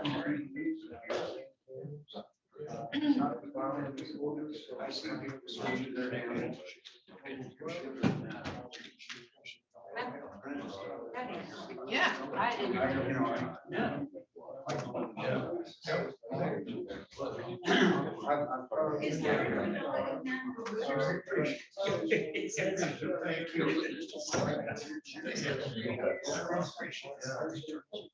Well, that's good because they should be. I'll get this.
This one here?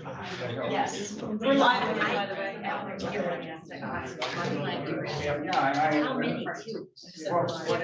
What is it? Yeah. Yeah, yeah. I mean, that's our. $500 And then- Disneyland. I just like pointed out. Mortality in the United States. So the repellent in there.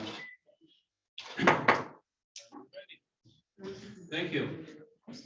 We are now on the agenda, item number 4, an engineering proposal. Deb? Yes, this is a proposal from Machine Engineering.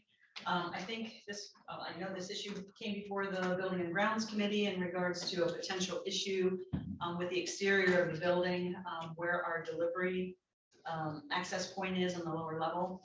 There's a concern about some structural issues and some cracking, and so the suggestion was to do a visual repair. An initial assessment anticipated that this cost could be something close to $250,000. And so the intent is that we do a visual and start with a low-level assessment of this to see exactly what the extent of issues could be. And then once that's determined, then we would bring that back to the board. So this is the first step in that proposal. Jerry, I know you're here from maintenance. Did you have anything to add to that? Or you think I covered it? You covered what's the aspect of it. So this request is for them to work with our team to do an assessment and a visual. Is that down in that delivery area down over there? Yeah. Okay. It's actually the area just above that, Okay. in terms of some cracking. and leaking. Commissioner Lautner, then Commissioner Mercer. So the Mission is our engineer on retainer. Yeah, several years ago, I understand that there were discussions about utilizing different engineers for the county services, and so bids were sent out, and Mission was the approved Right. bidder for that, so this is why we have. But this engaged isn't included in that agreement, or is it just the agreement we will use him, or? It was an agreement that we would utilize them for our services, so this is moving that forward. And I know at the time that was discussion was probably mostly like, well, we were using the other one for HVAC. Is it for all county? Is he the best engineer for this type of situation with concrete? And is he, licensed in that? And I think that was as I can speak, I mean, you probably, actually, Melinda probably can speak to it better than I can because with not being here, but that's my understanding that this bid process was done to be able to address a multitude of different issues within the county. Okay, thank you. Is the scope of this simply to assess the existing damage or to propose solutions? My understanding is that they would be doing an assessment along with our team who's going to cut some holes in the soffit and just to do a visual and provide that feedback back to Mission. They will also confirm that, and then they have some equipment. I think they can do some more in-depth assessment of the structural integrity. So my understanding is that this is truly for an assessment, not for remediation. It does say potential next steps though, so that is clearly stated A right there. plan, but not fixing. I was a little concerned when I saw we were paying $3,500 for a limited visual inspection. But I think there's more detail in the contract. We don't have a motion on the floor. Can I get a motion and further discussion? When? I move to recommend that the County Board of Commissioners waive its bid policy and approve an agreement with Mashon Engineering for the assessment of the Government Center North Wall facade, pending council approval, and review funds to come from 101-967-000.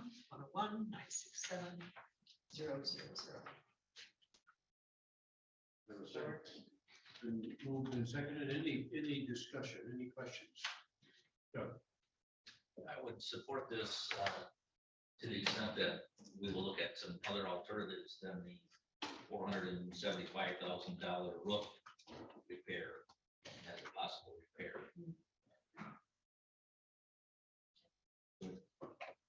Any other questions or discussion? Has Gary O'Connor been involved in this at all? He has, both Jerry and Gary have been involved, and they're the ones that are initiating the. So let's let them know that we are looking for solutions other than a $500,000 roof repair. Any other questions? All those in support of the motion say aye. Aye. Opposed? Motion approved, 7-0. Thank you. We now have a maintenance one. Jerry, you want to come forward? Deb? I think these two requests are unfortunate aftermaths of some system failures in the jail area in regards to the HVAC system. So ongoing issues. You have two proposals in front of you. The first one is for a split, which is a heating cooling unit that is installed in the facility. This one would be for the sergeant's room. And then we can start with that one in particular. I'm sorry, the deputy's room, sheriff's department. So before we discuss that, let's get a motion on the floor. Linda? Move to recommend to the Board of Commissioners the request for a mini split cooling system for the law enforcement center community room, computer room. Oh, You don't want that one? I think the first one is the deputy. Page 98. Oh, I went too far. Yes, all right, let's stop there then. Okay. I move to recommend to the Board of Commissioners approve the purchase of the Mitsubishi cooling only system for installation affecting the Sheriff's Office Sergeant Room from D&W Mechanical of Traverse City as presented. Funds to come from capital project building funds ending in 970.010. Support. Discussion. Questions for Jerry or Deb? All those in support of the motion say aye. Aye. Opposed? Motion approved, 7-0. So the Page 100. So the next proposal that you have in front of you has to do with a similar situation, and this is frankly even a little bit more dire. We have over $1 million worth of equipment that manages our safety 911 system, and the heat readings in that room have been elevating, and we anticipate that will probably continue throughout the summer, causing potential failures. So this recommendation is a little bit more extensive from the standpoint that this split cooling system would be installed to help manage that temperature control. And that is going to require a roof access point, which can be done internally with our team, with both Jerry and Gary's oversight. We've already had a conversation with the roofing company, Lutz Roofing, that has assessed that they would be able to assist with the ducting, and that would not violate our current warranty on that roofing project. I move to recommend that the Board of Commissioners move the request for a mini split cooling system for the law enforcement center computer room forward to the regular session. Support. Any discussion? Commissioner Walker? Why are we just moving it forward? I didn't have a chance to let everybody know, you should have a handout that's stapled. It's a revision that includes the Lutz roofing information, because I didn't receive that until yesterday. And I thought it was kind of important to have that out. Thank you. So on page 5, sorry. That's a complete. There are 2 recommendations suggested. One addresses D&W's work, and one addresses Lutz Roofing's work. We talked about the second recommendation for $7,681. It would be the second recommendation that it attached. Okay. Instead of this, right? Correct. You want to withdraw your? Yes, I withdraw the motion. That okay with the second? Yes. Commissioner Roy. Okay, we're going to go with the first recommendation. I move to recommend that the Board of Commissioners waive its bid policy and approve the quote from Lutz Roofing of Shelby Township, Michigan, to provide and install one pitch plan as presented in the amount not to exceed $1,200. Funds to come from to be determined. Support. Discussion. All those in support of that motion say aye. Aye. Opposed? And the second one is I move to recommend that the Board of Commissioners waive its bid policy and approve the quote from D&W Mechanical of Traverse City to install a mini split cooling system within the law enforcement center computer room in the amount not to exceed $7,681. Funds again to come to be determined. Support. Any discussion on that motion? All those in support of the motion say aye. Aye. Opposed? Motion passes 7-0. We're now down to lawn care RFP. No. Lawn care RFP. Oh. I have nothing in the book, but I thought it was an update from Jerry. And Jerry, maybe you can just give us, I think the RFPs, have they been sent out for the lawn care program? They have, people can go online, Laurel. So they have been sent out, but we haven't received it. So I think this is just a request to submit, to move forward with, for getting RFPs, and then we'll bring back to the cost, or is there actually the? It's just to let you know that we are in that RFP process for the lawn care, and it's due sometime this month, and then we move it forward to next week. Because I think it's Friday. 14th. Yeah, 14th. Friday that they're due. So we may have a late addition for your consideration for next week in terms of the actual bids recommendation. Okay, I would move Yes. to recommend that we move the lawn care bid approval process to Friday. As well earlier. So we could-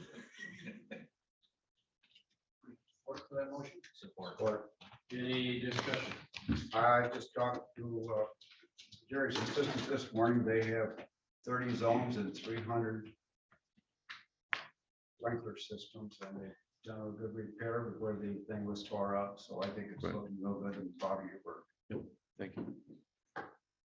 All those in support of the motion to move it forward, say aye. Aye. Opposed? Motion approved 7-0. Thanks, Jerry. Thank you. We also have the next one, the drinking fountain.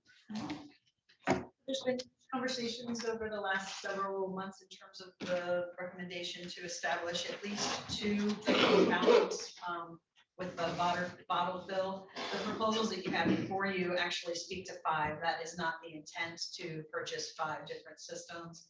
So we'd be looking at the individual price, which for the different bids is approximately $1,500 to $1,700 per piece.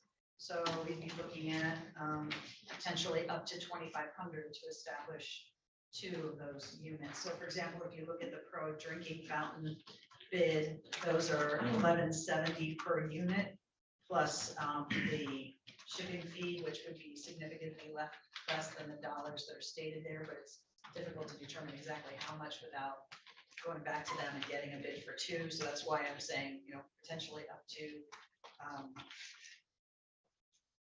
said $2,500 should cover the cost to establish 2. Commissioner Orga? Wouldn't it be a good idea to have one on this floor, one upstairs, one in the sheriff's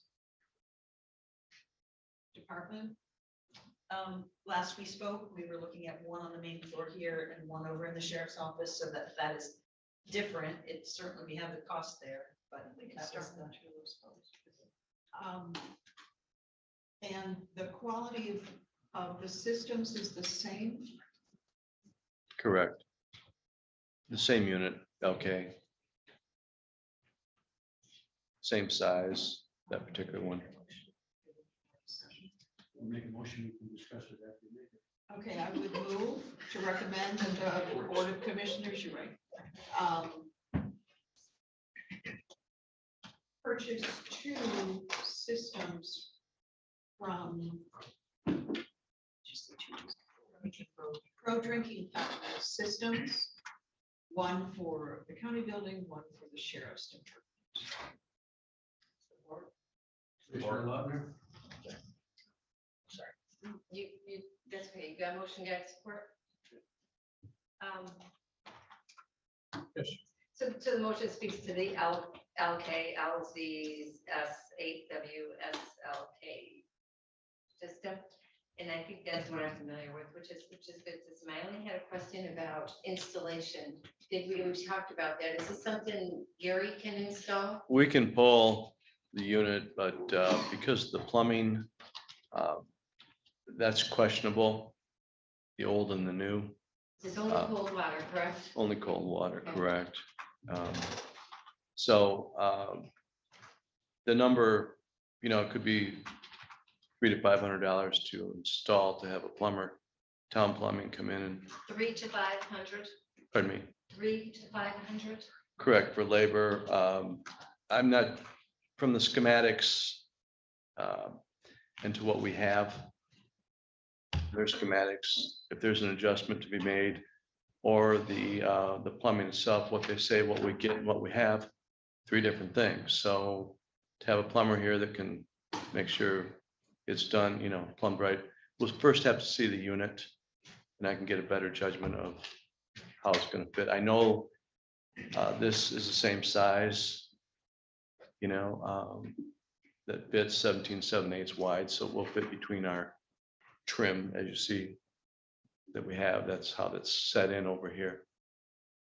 So I want to have a little leeway in case we do run into an issue that is going to change the drain. It's not a big deal. I guess, but D&W does plumbing. So if it's not Gary, will it be somebody from D&W then? Because with them, contract with them and all that, they'll do that. We can get that. If it becomes more involved, then I've talked to Dave and he said he can make it happen too. So Okay. we're good. Okay. Any other questions? We want it done right, but I think it should fit under that contract. Correct. I think. I'm pleased that both the bottle filler and the drinking fountain that has the best of both worlds. Today's world. Stop buying plastic water bottles. All those in support of the motion, say aye. Aye. Opposed? Motion approved, 7-0. Thank you. Thank you for your time. See you. Now, Thank you. Kind of a certain short. So we're now moving forward with the discussions in regards to the 13th Judicial Circuit Court and the MMRMA RAP grant avoidance. I'm not sure if Trina is here. I don't see her here. So basically, this is a follow-up. The board had approved the RAP grant application to MMRMA. We were awarded the matching grant, which was half of that project, which was the 19,000. Sorry, thank you, 285.15. It was determined that the circuit court has those funds in their account. So I think that this is just a matter of approving moving forward with the distribution of those funds to offset the matching grant component. I would move to recommend that the County Board of Commissioners accept the RAP grant from MMRMA in the amount of $19,208.15. Support. All those in support of the motion, say aye. Aye. Motion approved, 7-0. And then the second part of that then is on page 114, which is the allocation request to move forward with the purchase. Commissioner O'Gara. I move to recommend that the County Board of Commissioners waive the bid policy and approve 13th Circuit Court to purchase video and audio court recording equipment from BIS Digital in the amount of $38,560.29. Funds to come from 970000. Discussion. All those in support of the motion say aye. Aye. Motion approved 7-0. Thank you. We're now down to Judge Krukowski and Cameron. Just Cameron. Thank you for coming, Cameron. Happy spring. Hey. There's something sent out, Deb, you sent something to all of us last night. Did everybody receive that? Yes. You want to introduce this? Sure. So Cameron is here today. You know, this is part of the ongoing conversations in terms of the assessment and need for the youth treatment and rehabilitation facility that's being discussed right now. And I think the conversations are moving forward in a positive way. With some of the legislators anticipating that there's a potential for funding as early as June. Is that what you understood, Cameron? I think they'll be making decisions in May and June. Yeah. So with that said, this request, and Cameron, you can speak specifically to the request and why this particular firm. Yeah. So the firm Redstone is just a well-known firm in terms of this type of facility. It's kind of what they do. I met them when we toured their the Genesee County facility that they've just completed, and you know, they're top of the line. So we felt comfortable with their ability to do this for us. There are other firms, of course, but this is one that we have a first name basis with. What if we approved this and Grand Traverse said we are interested in dealing with that firm? Then where are we? I'm sorry, if they said they were not interested? Right, with that firm. Have there been discussions with Redstone Architects? Yes. With Grand Traverse? Yes. But if Grand Traverse, like the entire project, if Grand Traverse says we're not moving forward, then it's not moving anywhere. I move to recommend to the County Board of Commissioners that up to $3,866 be appropriated for the first purpose of paying for Leelanau County's share of a space needs analysis for a proposed youth treatment detention facility. This SNA would be conducted by Redstone Architects.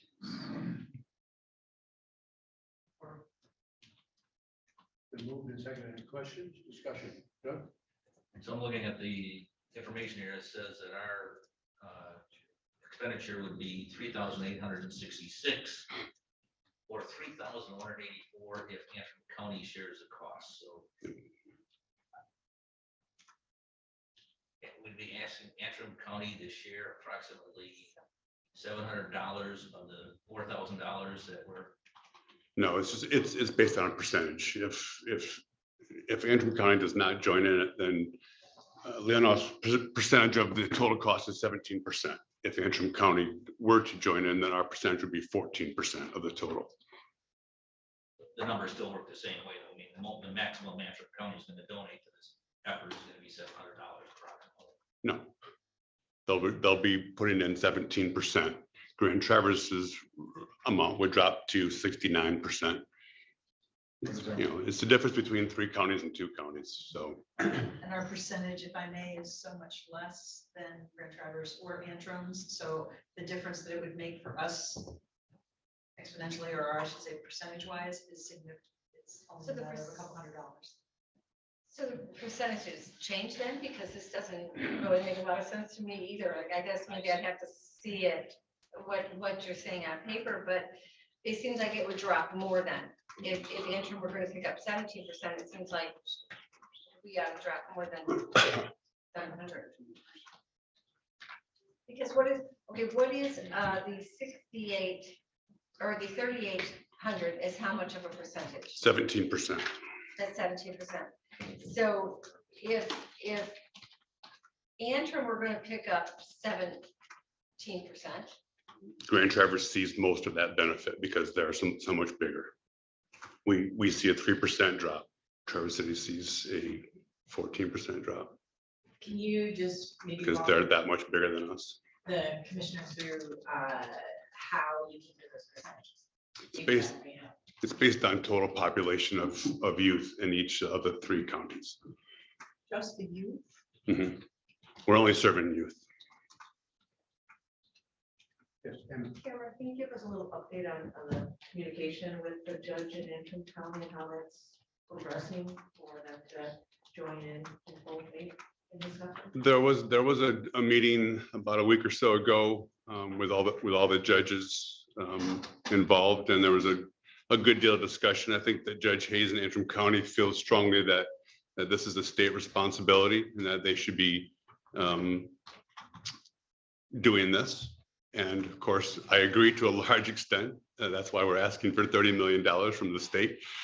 I don't know that he's convinced that he has a board that is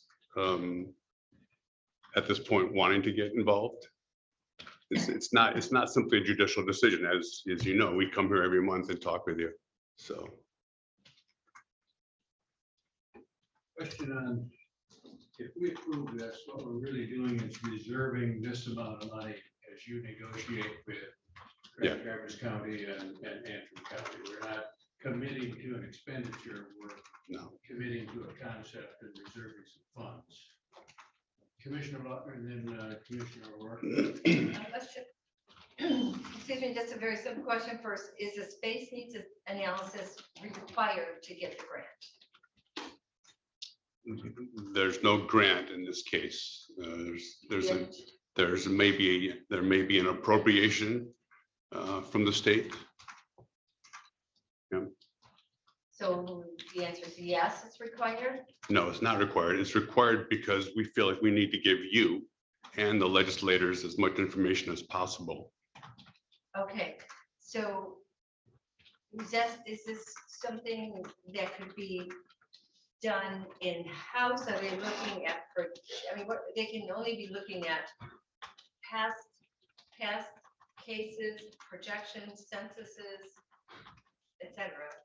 That's part of it. The other part of it is, and information that you'll want is based on the type of programming that would be implemented in this facility, what kind of spaces do you need for that? Because the cost of the facility is based on the square footage of the facility, right? So those are pieces of information that you need to have.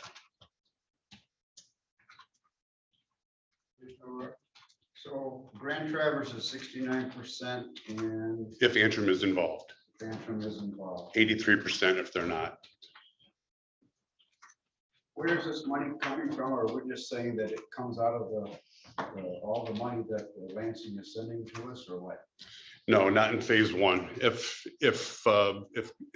the legislators actually appropriate dollars for us, there will be additional, obviously, architectural issues that come up. And at that point, those funds would come out of the money provided by Lansing.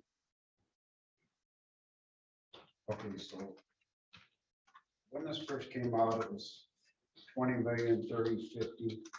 And a lot of people asked me, you know, and I said, I don't want it to come from county funds. And that's pretty scary when it's twice as much as our budget is. What is this going to cost us right out of our general fund? Talking about the construction of it? It's here, yeah. The construction of it? 0. Okay. So the need for this is what I'm trying to understand, because I mean, if the state is gonna appropriate money, and that's part of the appropriation process, are they just, we assume that as some part of their appropriation process, they would do some investigation of the needs and the scope required themselves? They wouldn't just say, well, yeah, here's. They won't do that. They're going to anticipate that we've done that homework. and bring that information to them. They're not gonna do any of that themselves. So where does the $30 million number coming from at this point? Then? No, it is an educated guesstimate based on other projects of this type in the state of Michigan. I just have to, and not to reflect on the lot of work and dedication, even the need for Leelanau County, but it is my opinion that we as a county are way too far in front and involved in this project as in relationship to our need in the county. Not that I don't dispute the need for the facility or, the people served, and there's no reflection on your efforts. Don't take this in any way, right? Because I believe we are in way too much of a out front leadership position. I personally can't support this. Well, there is a task force and it includes. So I think it's important that our judge and Cameron are advocating for the youth in this county. There is a definite need, and the numbers show that we will actually save a lot of money. But most importantly, our children who need help will receive quality care. There's an opportunity right now that is not going to stick around because there is a surplus right now that could be allocated to this. So this is an opportunity. So I support you going in with as much data as you need to make it look like a well thought out, appropriate request for dollars. They will respond. We respond when people come before us with good information. And we ask for good information when they don't. And the legislature is going to do the same thing. This is a real opportunity for our county. But just please remember, this is part of the task force. They're just representing the task force with us. So I appreciate we have strong advocates for our kids. I just to kind of echo Gwen's sentiment, I do think it's very telling that you guys are putting so many resources, time and effort into this project. And you also work directly with these youth. So I think the board should take that into consideration when moving forward. If the people who are most involved with this project think it's necessary, I think we need to kind of really examine our viewpoints moving forward. I have 3 quick questions. One, our vote today commits us to nothing more than 3866. 3866. And we wouldn't spend that if Grand Traverse County didn't buy into it. Correct. So this is just a message to you that we want the planning done. If we have community partners. Correct. And we want the state to pay for it. Correct. Does our action today increase our chances of getting an allocation from the state? Yes. And I'm going to support the motion today. Any other discussion? Yes, Commissioner Lawton. I'm not going to support this only because I don't appreciate everything you're doing, and I don't appreciate the idea of this large gift from the state. I just also feel like this is something the state ought to be taking the lead on and not little Leelanau County. From the very beginning, we didn't think this was supposed to cost anything, and already, potentially almost 4,000 out of our budget. We hadn't budgeted for, and what, after that, what? If this is just looking at the needs, where is the study that is going to tell us our future use of the building? Because there's going to also be, we don't have an idea of the cost of operating the building, and some of that would fall on us if we buy on board, if we come on board for this project, and that really alarms me. The second thing is, number of kids, how many kids do we have in beds today, say, for Leelanau County? Want to One? answer that? Are any? Yeah, we have kids in beds right now. And how many do we Yeah. have? I believe 3. Okay. So that's the type of math that has to be done. One of them is $10,000 a month, by the way. Yeah, and I believe that what you said the other day has that exact analysis of the costs and yeah, it has all that information. So I appreciate that. That was helpful. Commissioner O'Rourke and then Commissioner Kramer. Well, first of all, I'd like to support Mr. April. And I wish, Cameron, you were in Grand Traverse pushing them as hard as you push us. I commend you for your work, okay? The second thing is, again, I promised a lot of people that this wouldn't be county money. Since and this, we need this, okay? We do need this. I just wish somebody else was taking the lead, even the state. Talking to a few people, new campus, there's a new campus school or whatever you call it. I have workers in the new campus school locally that they said if we had this place, there would be a lot more kids in it based on what the information I got from the school, and what's kids with problems and stuff. So I'm not sure about all the income that's going to come in. The projected income, if we just have 3 kids or 4 kids or whatever, or how many open beds. There's a whole bunch of questions here that's not answered. I'm trying to get you the answers. I just need a little bit of funding in order to help fill in some of the gaps. Again, yes, okay. I just appreciate the work. I wish you were Grand Traverse County. Commissioner Kramer, the first 2 pages. Spring. I want to commend you on what you're doing. One of the reasons that I stepped into this role is because I believe that we vote with our values, with the taxpayer dollars, and trying to give children any sort of leg up, whether it be 1, 2, 3, 3,000, I think is very important. And I commend you for taking this work on, because it seems like it's been a lot and maybe at times not super fulfilling.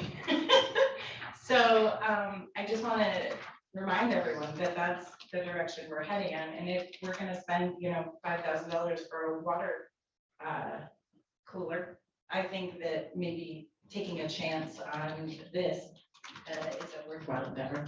Thank you. Any other comments before we vote? All those in support of the motion, say aye. Aye. Opposed? Aye. Motion approved 4-3.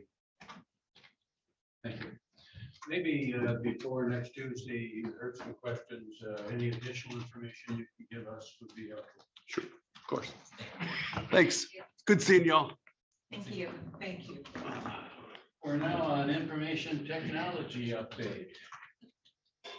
I've asked Leanna to come and give an update on some of the projects that she's been working on, and a little bit of the history in terms of the relationship with the safety net and where I think this may be going in the future from the standpoint of, we're obviously having significant more requests for technology installation, equipment, management than what we were having in the past. So this was just an opportunity to inform the board about current projects and things that are in the works. So, Anna? Good morning. Just so you know, I was hired in February of last year as a technician to replace the retiring information technology director. But I also have all of the same responsibilities of that previous director. Just kind of an overview of some of the things that I've been working on just this year was the one I'm sure you all know about is the Wi-Fi was upgraded. So I was glad to finally get that one done. I've been coordinating with our phone system vendor, BSB, to get the phone system upgraded. That's kind of in process. We're coming up with our plan and trying to figure out when we can actually schedule 2 to 4 hours of downtime to get this upgrade completed. And kind of preparing for that, one of the things that has come up was that our caller ID information was terribly inadequate and inaccurate. So I've gone through and updated all of that. So if calls outgoing calls, particularly to 911, the actual number calling is what shows up. Also, in kind of coordination with that, it was revealed that if calls do go out to 911 right now, the location information is inaccurate. Every number in this building will show the sheriff's department address. So I've been working with AT&T to try to get that all updated. With the intention being to, once all that information is accurate and calls go to 911. So if I call from my office, let's just say, it will show the accurate number that's calling, and it will give the correct information, like the Gov Center, first floor, suite 108. So at least the responding officers or whoever will know where to go. So I really was hoping to have that completed by now, but working with AT&T is kind of like trying to herd cats. It's just not going anywhere fast. So, but my intention is to have that done, so I can program the same button on every phone to call 911. Recently, I've been part of Lean audits, which for those of you that don't know what Lean is, it's the Law Enforcement Information Network. We have several departments that actually access that information. Recently, the Sheriff's Department and Dispatch had their audits. And what that really entails is the Michigan State Police sends in an auditor to review who's accessing this information, how they're accessing it, and what they actually do with this information. The reason I got pulled into this was because I'm the LASO, which is the local agency security officer. The previous IT director had that responsibility, so it kind of defaulted to me. So kind of my responsibility in that is to make sure that we are following all the rules and regulation that the state and the federal government puts out for accessing that information. So there's going to be one more audit for district court later this month. The other thing that's in process is the big server project upgrade, which is, it's moving ahead slowly, but it's still in progress. Implemented a support request ticketing system for all of the staff here. So what that means is there's two ways to send in requests. They can send an email to support@leelanau.gov, which creates a ticket in this service board that I have access to.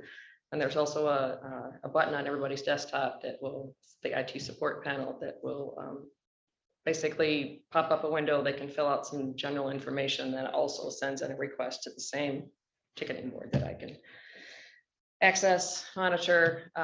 It helps keep track of some of the requests, or all of the requests that come in, to help us, see if there's specific issues that maybe we can address another way, and just keeping track of all of the things that come in. I'm also the primary liaison with Safety Net. I work with them a lot, almost on a daily basis. We're communicating about various things that are going on around here. Trying to increase all of the cybersecurity training for all of our staff here, because that is just so incredibly important. The more training, I think, the better off we are in a security standpoint.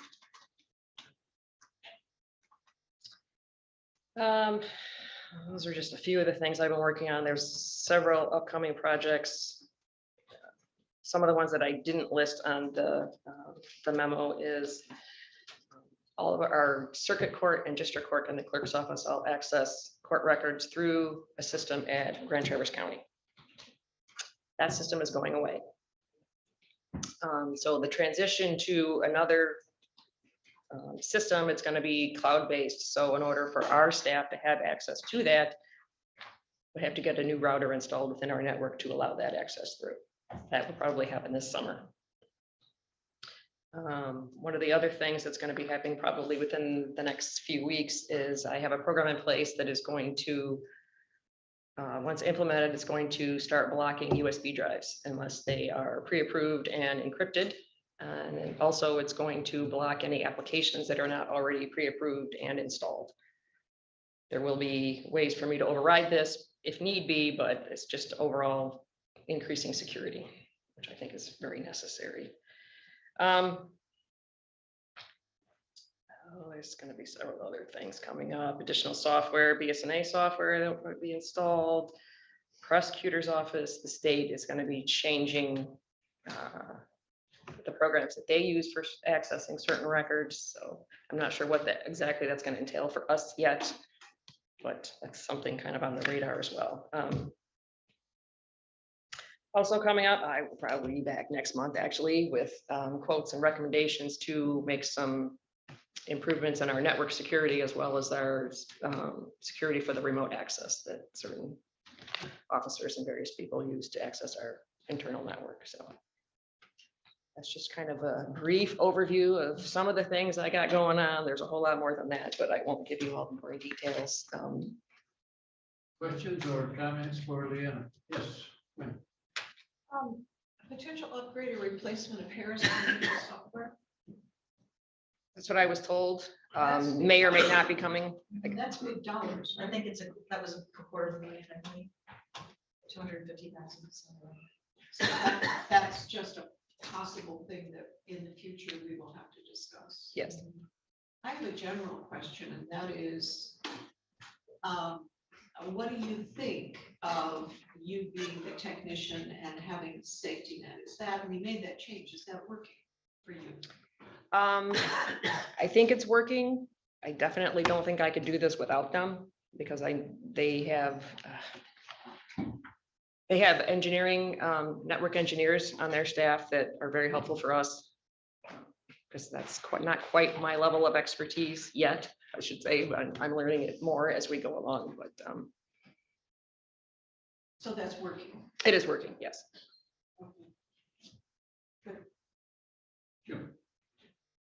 Just a question, do you have enough hours in the day to do your job? And think No. about that. Okay. Security, the jump drives, USB drives, I mean, that's, I don't think we can put enough emphasis on security. I would agree with that. So the more I can do, the better. Are you gonna come back to the board then with a request or Deb to add someone else to your office or what? Well, my first request would be to make myself information technology director. And then we'll see whether or not we need additional staff. Yeah, go ahead. Leanna's been doing a great job, and kudos to her from the standpoint of there's been a lot of things that we've had to manage. There's a lot more things coming down the pike. So from that perspective, I definitely recognize that she's doing far beyond what I would consider a technician. And that would be something that we'll look at in the budgeting process. But the other part of in terms of staff, is the fact that that's why we've initiated a ticketing system, so that we can quantify the number of requests that are coming in, as well as the duration of these larger projects. But as we all know, cybersecurity and securing our government information records for our county residents is essential. And this will be a huge part of the security initiatives being brought forward. As long as we're on top of it, thank you. Other questions for Leanna? Yes. Well, then I guess what I should have said too, when I asked you my question is, so what do you, how would you justify, and I don't want to say that in a whatever word, for you being a director instead of a technician? I mean, why, I'm not opposed to that possibility in the future, but what would that be about?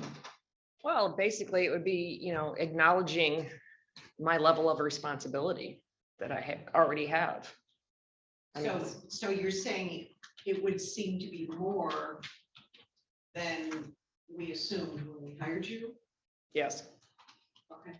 That's what I would say. I definitely want to hear more about that. And it'll be more next year than it is this year. Oh, yeah, I don't imagine the level of responsibility is going to decrease in any way. Thank you for your positive attitude and your presence all over. Thank you. On your to-do list, I was disappointed there weren't a couple of airport kind of. I did make some suggestions, so I think maybe you and I and Deb need to have a conversation about that, see what we can do. I do have some thoughts on that, so. I think we've talked in the past about wanting the audience to be able to see better what we're looking at. Mhm. Well, when we need you, we really need you, so thank you. You're welcome. I try to be there. And can you do something about all the junk mail and the scam? Oh, my God. Oh my God, you would probably not even believe how much of that stuff actually gets filtered out before it ever gets to you. I have a Nigerian prince who contacts me on a regular basis. Wishing me Tell him I said hi. fun. Members getting $9 million. Thank I like the one. Thank where you. said, I emailed you last week and you didn't answer. You got that one? Yeah, that's right. We are now down at item 8 on our agenda, the Miles Kimberly Park and the use of the property as a septic field. Terrible state.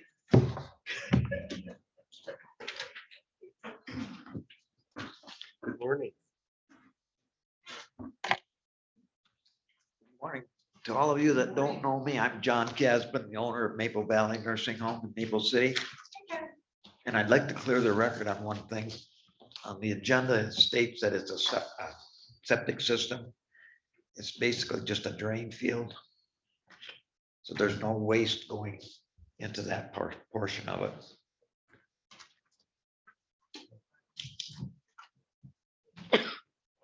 Thank you. We have You're been. going to give us an overview of the. Right. This came up in front of the Parks and Rec Commission, and the suggested recommendation is at the bottom. There is some, there are some emails that went with it to kind of document the correspondence between Chet and John. But obviously, they know what's going on, we know what's going on. The agreement is there, and at this point in time, we're recommending, well, it's down in the recommendation. We recommend the County Board of Commissioners revoke the license to Maple Valley Nursing Home dated April 29, 2008 for the nursing home sewage system, which John corrected,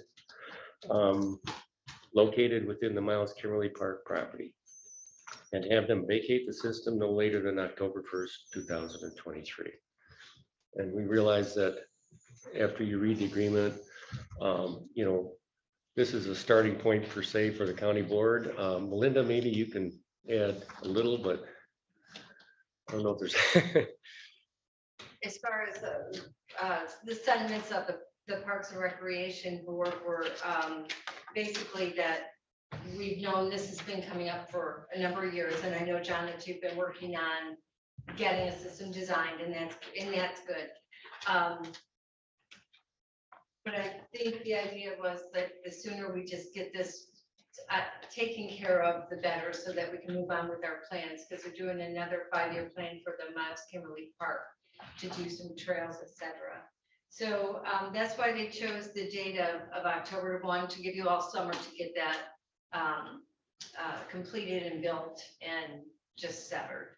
So that was the sentiment of the Parks Board. We'd contacted an engineering firm over a year ago to lay something out for us. We just recently found out that they haven't done a thing. So we kind of lost a year with, you know, our planning and whatnot. And right now with the COVID thing going on and everything, it's just making everything hard to do. What I would like to do, and I don't know if it's even worth mentioning, but at one point we talked about buying that little parcel when we bought the property. I would like to propose that the board take a look at doing that again. I don't see where it would interfere with anything that the parks have got in line. I mean, there's no spillage of water out above the ground or anything. The system's working excellent, which is kind of commensurate for the 60-some years that it's been there. So what I heard you just say was, you may not be able to replace it in time for us to cut off your, it's not a lease, but your use of that land. So what happens if that isn't done by I mean, we have people in this nursing home who need care, and we've got to have a septic system, so. Unless I can come up with a way to get that engineering firm off their butts and get something going. We can't even put it out for bids or anything because we don't know what we need. No, We talked with the health department here. And he said there's nothing he can do. It's got to go through an engineering firm. So we contracted with them to do that, but nothing's happened. Well, I was just gonna say, I was trying to read all the correspondences in the order that you did present us to those, so I thank you for that, but I thought they were giving you updates on the progress of the firm, so I would say this, if they were kind of leading you along for this year or 2 years that we've been working on this, I would suggest you go with another firm quickly. And, you have the property up behind, so maybe design a system relatively quickly. And I know Parks and Rec, I mean, initially just wanted to sever at the end of the month. They were like, we've had 2 years, let's sever and move on. Like, well, we obviously have to give you time to build the system. So that's why they like the hard October 1 date. I believe it was October 1, but at any rate, I think that kind of sets a threshold. So, if obviously the project isn't completed by October 1, it would be maybe a couple of months before winter set in that it would be completed, but I think that was important to them that we set that date. I'll give you obviously 6 months to work on that system. I have a couple questions, and Melinda, maybe you can answer this location right now.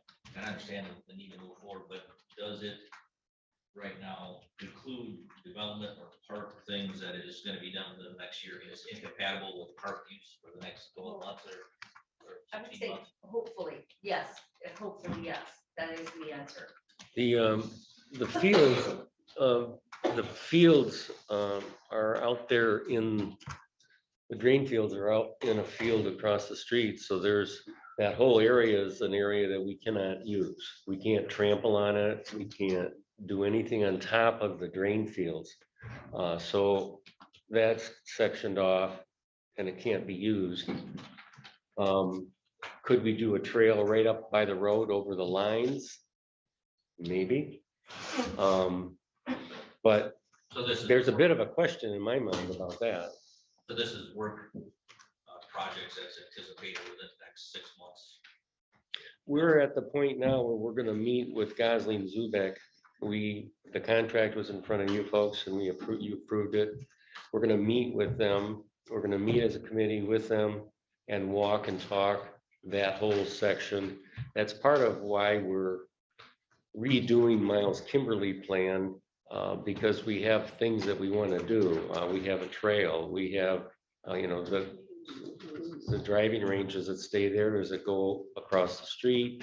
There are all the different things that we may be able to do with that property that we are in the process of redoing the plan for. So that section is out of the equation unless we vacate the lease. Just a quick follow-up. I mean, I guess knowing some of the construction industry, if you had plans in hand at this moment, it'd probably be people are filled with their work schedule for the year. I don't know who you find.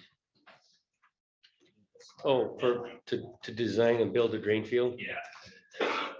Yeah. The practical, you have to understand what you're doing, because in practical measures, there's not someone sitting there, any excavator I know who's sitting here waiting to do something tomorrow morning.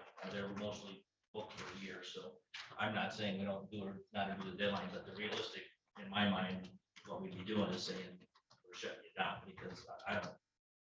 engineering, there's not an engineering firm sitting around, even in Melinda's right, even if there's a new one. There's none of those sitting around waiting for the next one to come, so that's just it's an observation, that's all. I don't know. Excuse me. I don't know if I still have the plans for the original one when it was built, but I kind of doubt that the health department's gonna approve that one anyway. With all new regulations and everything. If they would, it would be a possibility. We could use that and just avoid the engineering firm. I mean, it was laid out once. I've got an area where I want to put it. It's just a matter of, the technicalities of it. And like you say, I don't know how soon we'd be able to get somebody in there to even do the digging. I'm just curious, how many residents? 25. 25. Anybody else? Well, I'm just wondering, should we, your point, Commissioner Lautner, on he's got to change firms. I don't think it's our job to say, if you have somebody contracted by a certain date, at least show that this work is going to get done, because you obviously can't continue waiting. You guys want to work on Miles Kimberly, I totally get that. We also don't want to throw 25 people out of a home, but we need to see that there's progress being made. Because we've waited a year and it wasn't, so somehow, can you commit to getting somebody else at least online? On their plans, on their books? I will do that. Everyone suggest potentially a list. Am I safe to assume that the possibility of buying that little parcel is out of the question? Yeah. With the present board of commissioners, I don't think that is a possibility that they would recommend that. I know back at the time we sold it a nursing home, we liked the idea of the hard split with the road. So everything on the west. North side. North. Miles Kimberly, well, we have on both sides of the road, was a hard and fast line. So everything was park over there. And we have worked around this area. Well, for 15 years, we've kind of worked around that area. We try to keep it mowed and, but we can't drive over it, etc. So we've had, it's been 15 years. But we did like that hard, fast line at that point, at that time. And it's clean. It's clean that way. So, to start cutting out a little chunk in the middle of that park would, I guess it's not just gonna be the most practical thing for the county to do. Would, trying to follow Commissioner Algeider's comments and try and find a way that moves it forward. I mean, would a motion, something to the effect that we give you 90 days to come up with a plan that's going out for bids. I'm just asking it for discussion. I'm glad to make that motion, but I'm just trying to get feedback. So some way to, because I understand the frustration, 2 years, nothing's happened. And quite frankly, if they have anything in a year, somebody's not checking out. I mean, you need to make this a priority because it is a priority of this board, and I don't want to shut you down. But we did find some mechanism that says, okay, we hire these guys, you're calling them once a week and saying where they're at and what they're doing so that we move forward. So I guess that's, I would entertain such a motion that in 90 days you return to this board with a approved set of plans from the health department and ready to go out for bids. And then we would consider our next move based on that. Is that? I would support that. That's a motion. Is that the appropriate, is that the flow of the work? Because I would support that we have to have an update. You're saying the engineering part of it. Yeah, you would have to ready for construction and going out for ready to be for for RFPs, for bids from contractors. Yeah, plans ready to go out to bids. Plans ready to go out to bids in 90 days. And of course, now, then we could consider whether construction season allows or not, but we would have seen some sort of movement that we see that we're moving forward in the right thing. So we would expect I would appreciate that. biddable documents within 90 days from today. We would again reconsider the October. Or You have that motion, Jen? You betcha. yeah. Thank you, Jen. Want to read it? See if we all agree. It's a very rough draft. It's motion to give 90 days to come up with a plan so there can be bids and understands, can be bids. That Maple Valley will return with an approved set of plans and bids or work support. Approved set of construction documents. You can see that it's moving forward, yes. Right, we can see some movement. I don't think the bids are coming at that point. No, the bids would not be completed, but you would be ready to go out for bids. Yeah, but the health department has approved your plan. And that was 90 days. Any discussion? Yes, Jim. It's that Leelanau County should never sell any parkland or split it. The greatest thing we did at Elmwood was move from the old fire station to where all the baseball fields and everything else is, and the more people you get, we need that price.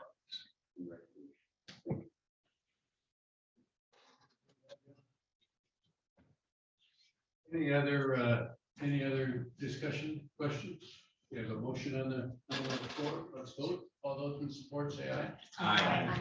Opposed? Motion passes 7-0. Thank you. Thanks, John. We'll see you in 3 months or so. Hopefully. Thank you. Thank you. We now are at Drain Commissioner. You're here, Steve, again. And John sent us some things last night. John, you want to join us at the table here? Yeah, Everybody get John's email last night? Yes. Thank you, John. That one, John.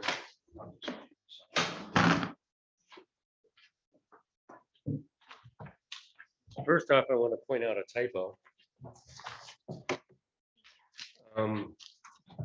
The bottom, the third paragraph in the main document description should read 253,700, not 257.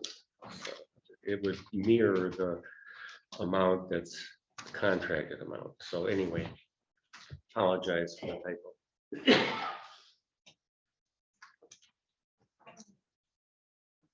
Thank you, John and Kathy, for joining them, and want to just review for us what we talked about last time, and John, you review your recommendation. Basically, this is a request for you to consider whether or not you're going to prepay the assessment amount for the Lake Bluffs Drainage District. It's a key element in us going out to financing to know who the prepays are and how much that will be so that we can borrow the correct amount of money. Brian, you want to add to that? That's pretty much it. It's not most counties typically do prepay their assessment, especially with interest rates, even compared to 3 years ago, or I mean, we estimated around 5.25%, for interest rate. And just 2 years ago, we were getting like 2.25% on a 20-year. So, and we did send out correspondence to property owners and got some back that are going to prepay too. So there'll be some collection of between at-larges and potentially the county of prepaying, and that just takes off our total of 860.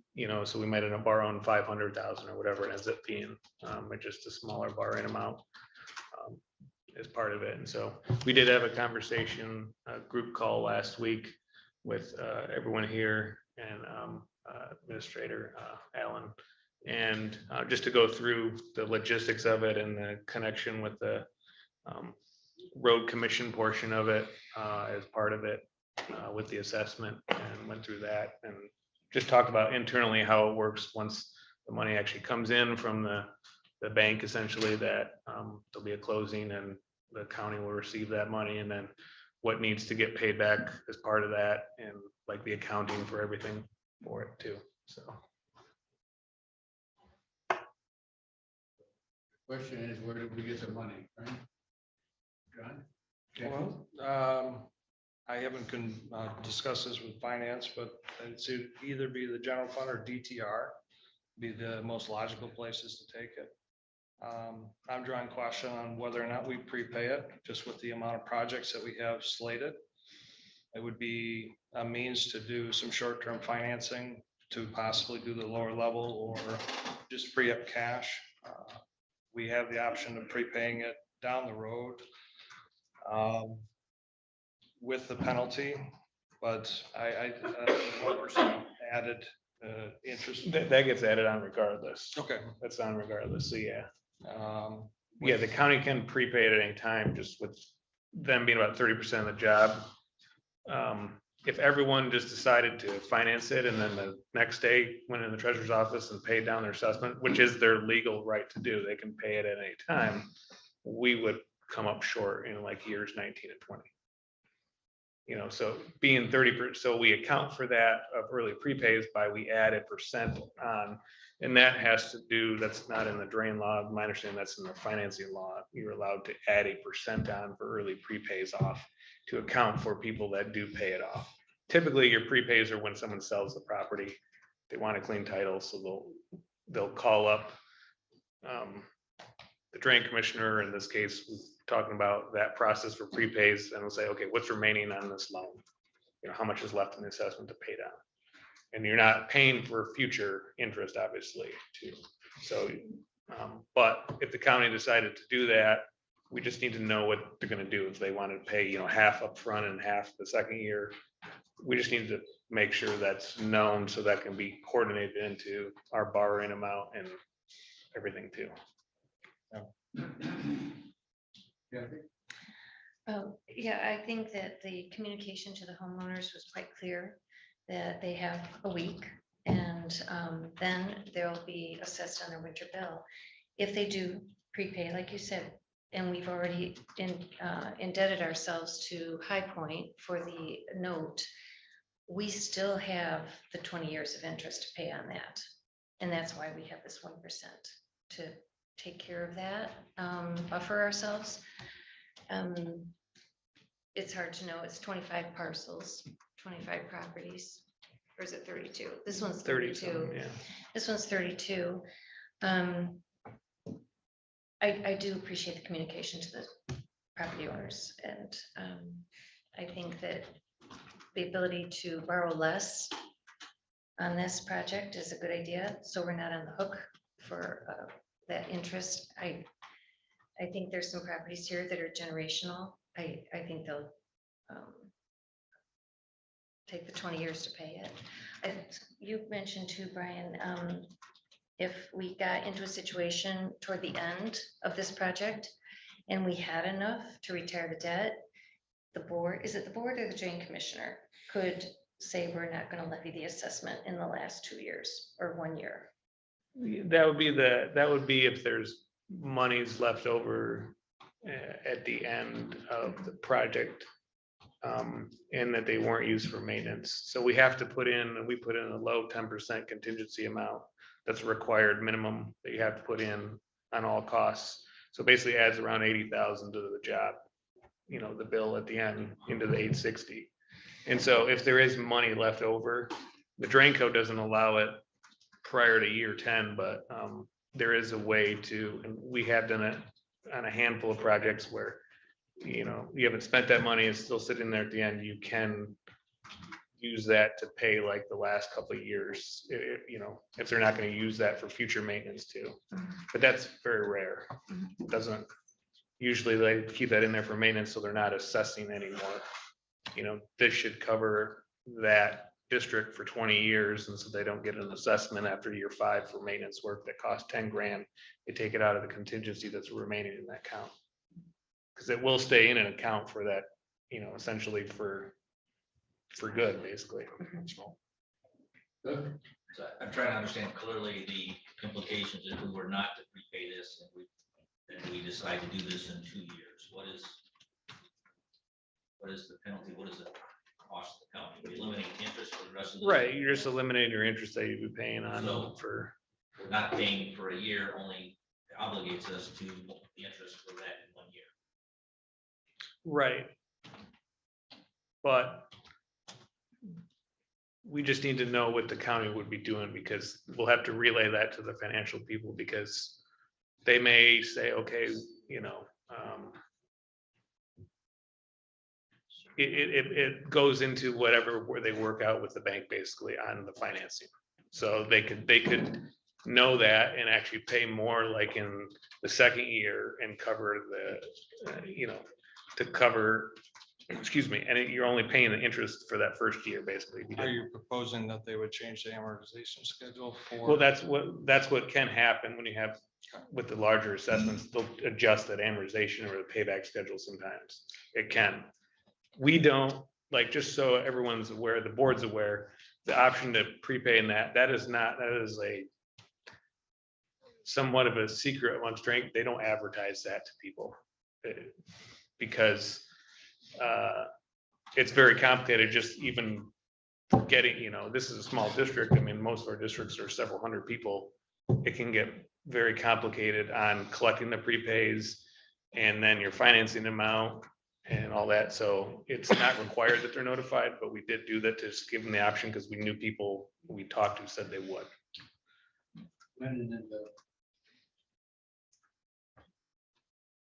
So we're gonna have more and more drain districts. You know, I think this is not relevant to this, but it is relevant to the county. If our zoning commissions are going to allow people to build anywhere they want,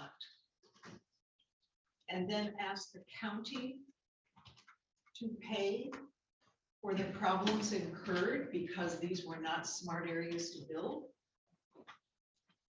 somehow the townships that are allowing some of these builds need to be more accountable for the costs that then they ask everyone else to pay for. I don't know. I don't know if there's a way to get to township zoning boards just the impact of what we're doing. So I'm trying to follow up because I understand the complexities, but I'm specifically interested in just what the impact of Leelanau County is. So I did ask that question, so that's, I want to raise it. So let's say we don't prepay this, and we can't tell you we're going to do it in a year or two, but we come in year 3 and prepay. What exactly is the financial impact? Not to the accounting system, not to the complexity of getting it done, just the cost to Leelanau County to make that decision. But you're just paying your interest for that 3 years. For 2 years or 3 years. 3 years or whatever. But what I'm saying is that you could, you know, year 20, whether everyone's prepaid and there's nothing left to pay on it, that bank still wants their money in the last year or the last couple of years. So they're anticipating that interest. And what I'm saying is if the county did that and didn't let us know the schedule of things, we would have to do a deficiency assessment likely in the last couple of years. So in 19, 20 years, we would have to probably reassess the district at the same percentages to make up the difference of whatever might be out. I had this happen in one situation where a township appealed their assessment. They were 25% and then ended up, the assessment got upheld, ended up paying their 25%. They said they were going to finance it, but then they paid it off immediately. And we had to do some things with the bank to borrow, to adjust the payback schedule because we would have ended up short because of that. And the deadline to make this decision is now to issue. Right, we did, you know, with the county and with the residents, we gave them until next Monday. With the county and the township, we did tell them we can, as long as we know what you're gonna do, we can work with you on when we actually have to collect the money. So I just got to comment, I was looking at John's assessment, looking at upcoming meeting in May, where we have multitude of high dollar items that we haven't spent money on. It'd be my inclination to not prepay it at this time. The other comments, of course, but we have we have a ton of things out there. We haven't decided how to spend money, and we're not having to have that meeting till May 11th, I think it is, or something like that. And you'll also have bids coming at the May meeting for the project downstairs, and then the next 2 months after that, you'll have additional bids for the HVAC. That's just my thoughts. Thank you, Commissioner Rogers. Well, these all, thank you for that, Commissioner Rexroth, because these things all do tie together. But I had a couple different points. Number one is, why is this so late to us if it's all due Monday before we can even meet on Tuesday? You've done the same thing to Solon Township. They can't possibly even meet before, unless they hold a special meeting, which costs the township even more, before this date. It's not, it'll be into May for them. So I think that was very, very, very poorly done.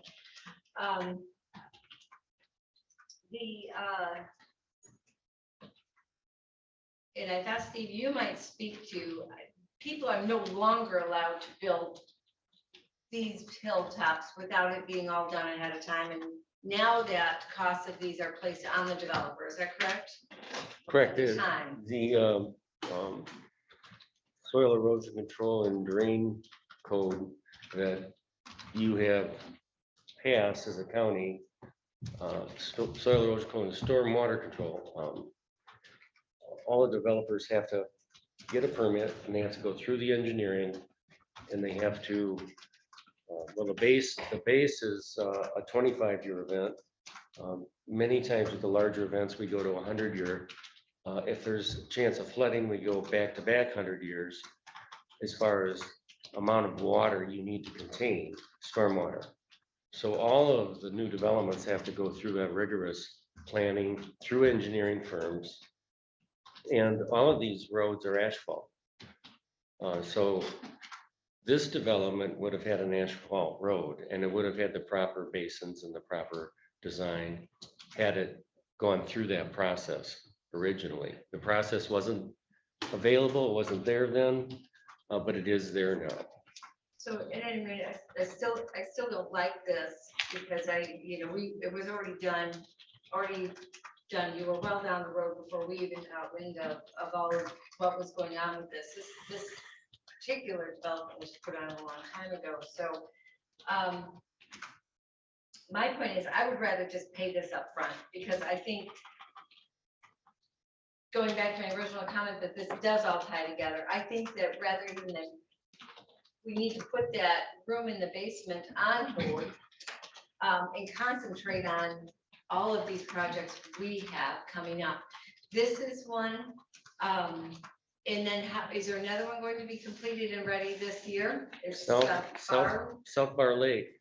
That's coming up. We're gonna have another cost there. And we've already had to back this project. And we start borrowing money and going out beyond, we're really, really, really messing with our finances. And I think we take a hold on that room in the basement. We have to do our HVAC system here. We have that wall, the north wall to look at. Another one of these. We need to slow down spending. And I don't want to see us getting into all this bonding for things besides. So my recommendation would be is let's just pay this up front. We're being. I want to make a quick comment. Both this board and the township board have enough time. The note on Jim's, the sticky note, and us being here, we're saying you guys can make your decision at your normal meeting times. We're working with you with the deadline. Yeah, I don't think that was in the notice though they received. I put a sticky note on the Yeah, I one put a Jim note on got. the township. That I want Is the that note, I mailed think that- to Jim.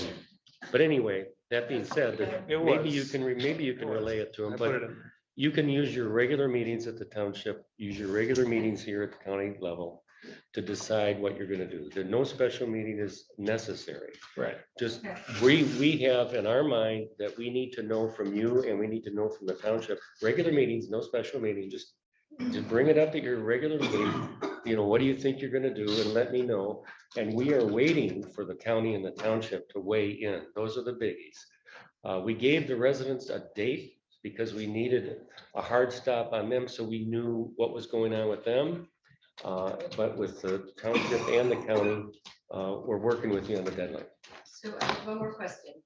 And what's the road commission doing with their portion? It's in the document that you have there. It's 21,801. And Brian sent the information that he used, and this information went out to Brendan and I think Deb Ellen. But at any rate, here it is in front of everybody. The formula that it's used. No, what does he do? Are they paying up front? I would assume they'll pay. You know, the county pays the whole boat. Yeah, the assessment goes to the county. County pays the Not a whole separate boat, and then assessment you that turn goes to the around road commission. and, Oh, okay. and go ahead and invoice the county road commission, they pay. They know this is coming. So anyway. Doug, I think you were close to a motion to make, and then we'll have more discussion. Yeah, I guess at this point, I think I need to consider this a bit more. So I think what I would say is we would move this to an action item, regular meeting rather than part of the consent agenda. So that would be my motion at this point. Support. Okay, further discussion on the motion on the floor then. Jim. Mr. Gallagher, prepay or not? I'd say cash flow it and postpone it for now. Thank you. Well, we have a motion on the floor to move this forward to next week's agenda. All those in support of the motion say aye. Aye. Opposed? Kathy may have a comment I or was- a question. The note that we're talking about with High Point, Mhm. would it be a tiered note where the county would have it, we go thrown in the boat with everybody else? Yep. So we're on the hook for our interest over Yeah, 20 years. But like I whether we said, prepay or not. if there's like a schedule of like a year or two type payment off of it, then that's where they may Tier the terms. re-amortize or adjust it. They may give you like a separate interest rate for the first 2 year and then like arm it, you know. Okay, I've seen it done a bunch of different ways, so. so the folks that are gonna go on the 20-year schedule, it's just like any note you'd have on your house or whatever, but there's no prepayment for these folks. They can prepay us, we'll hold the money, but we're still going to make the interest payments on that note. That's how this bank makes their money. And so that's what the 1% cushion is for. And so we're still going to pay that bank because we are obligated. That's how they make their money, is 20 years of interest. And basically, so somebody who has a $20,000 assessment over 20 years, they're going to pay double. Not quite double. Yeah, I'm just Like like we buy our house twice. I ran an amortization schedule on the county's total of 253,000, and it's around 390,000 you would pay over 20-year period if you subject yourself to the interest at 5.25. So just so you're aware, like in 2043, the county would have paid roughly around 390,000. We'll have this on our agenda for Tuesday. Steve, can you come back for Tuesday? I can, and I'll twist Brian's arm. Yep. And John. Thank you, John. Maybe Kathy too. We now are on item number 10, county clerk staffing extension. Michelle. Page 155 of our 154 of our board packet.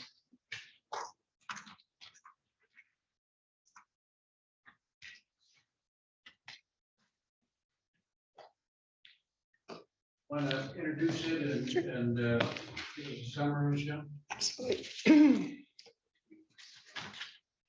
As the memo indicated on June 21st of 2022, I was authorized to have a position that would run from July 13th of 2022 through May 31st of 2023, which we did use that, and July 13th really coincided with the work that we were doing with the jury commission, and we're starting to get upon that work now.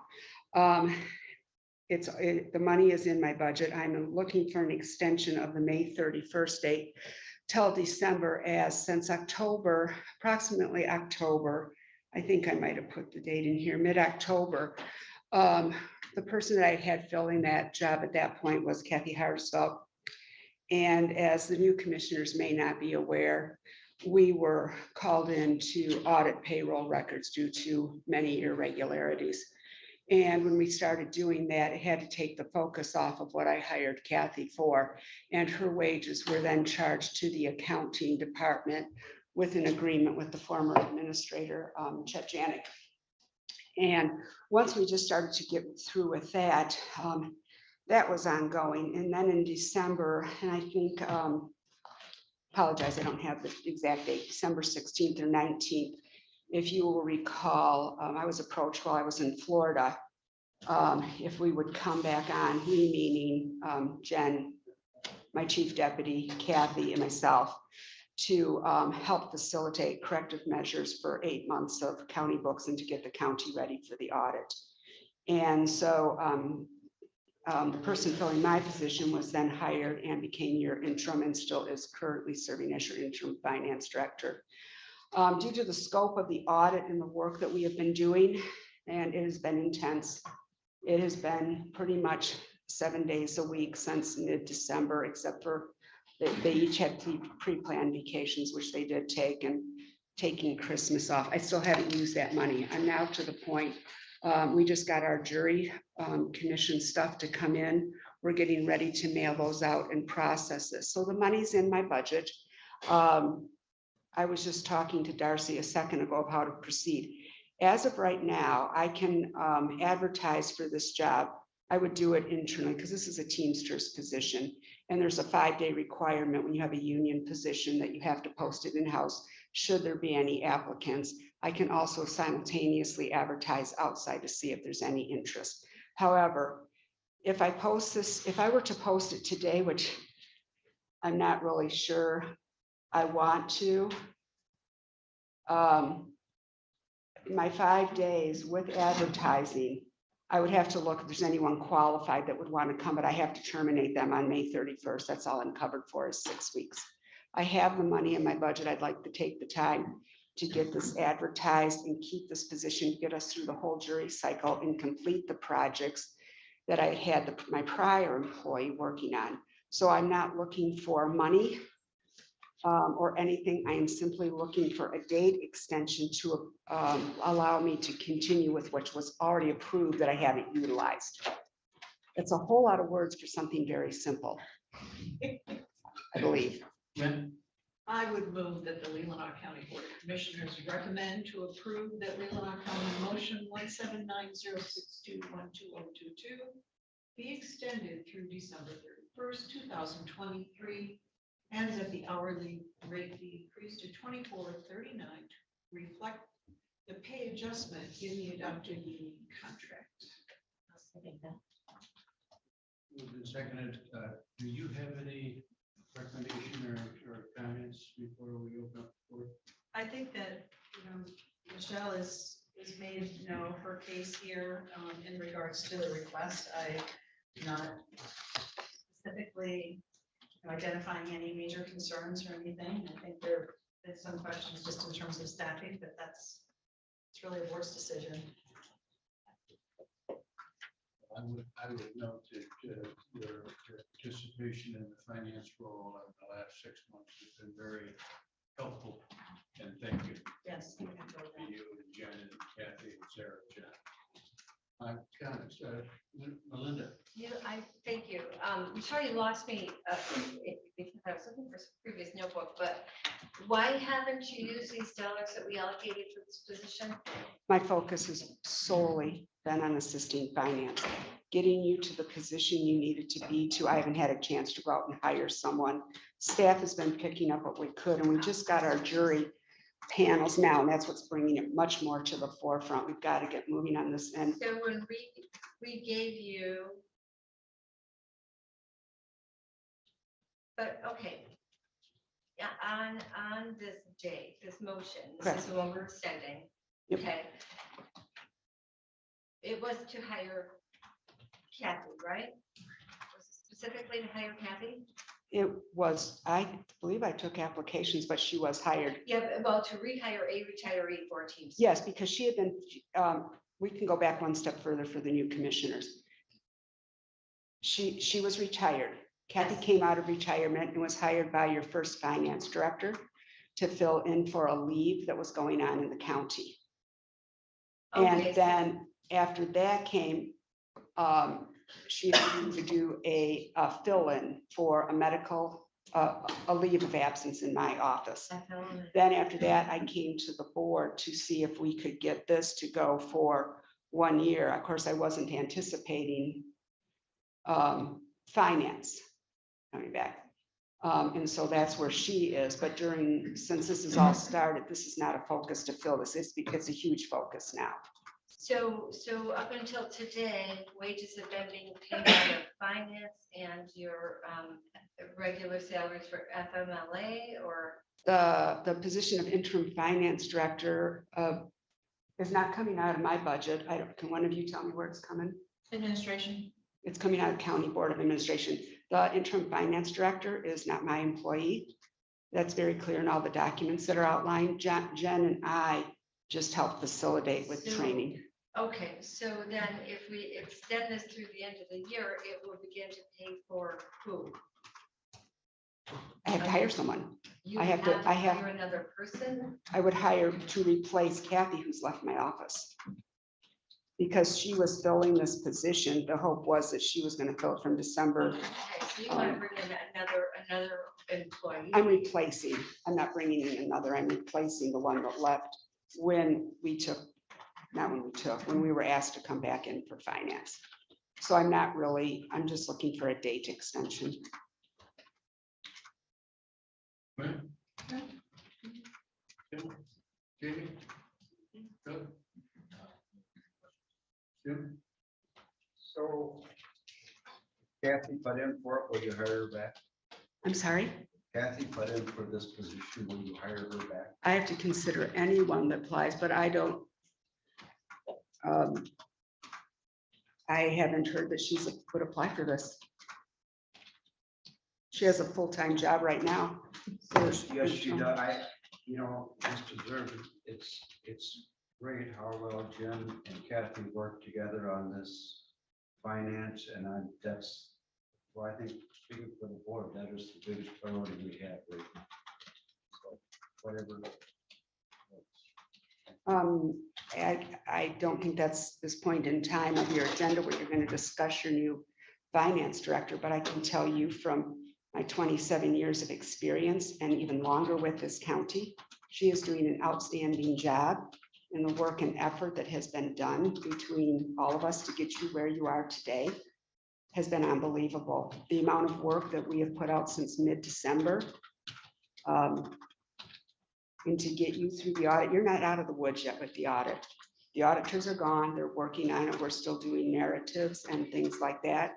The presentation, my guess, will be in June, as our lead auditor that does our presentations is on a 4-week mandatory sabbatical.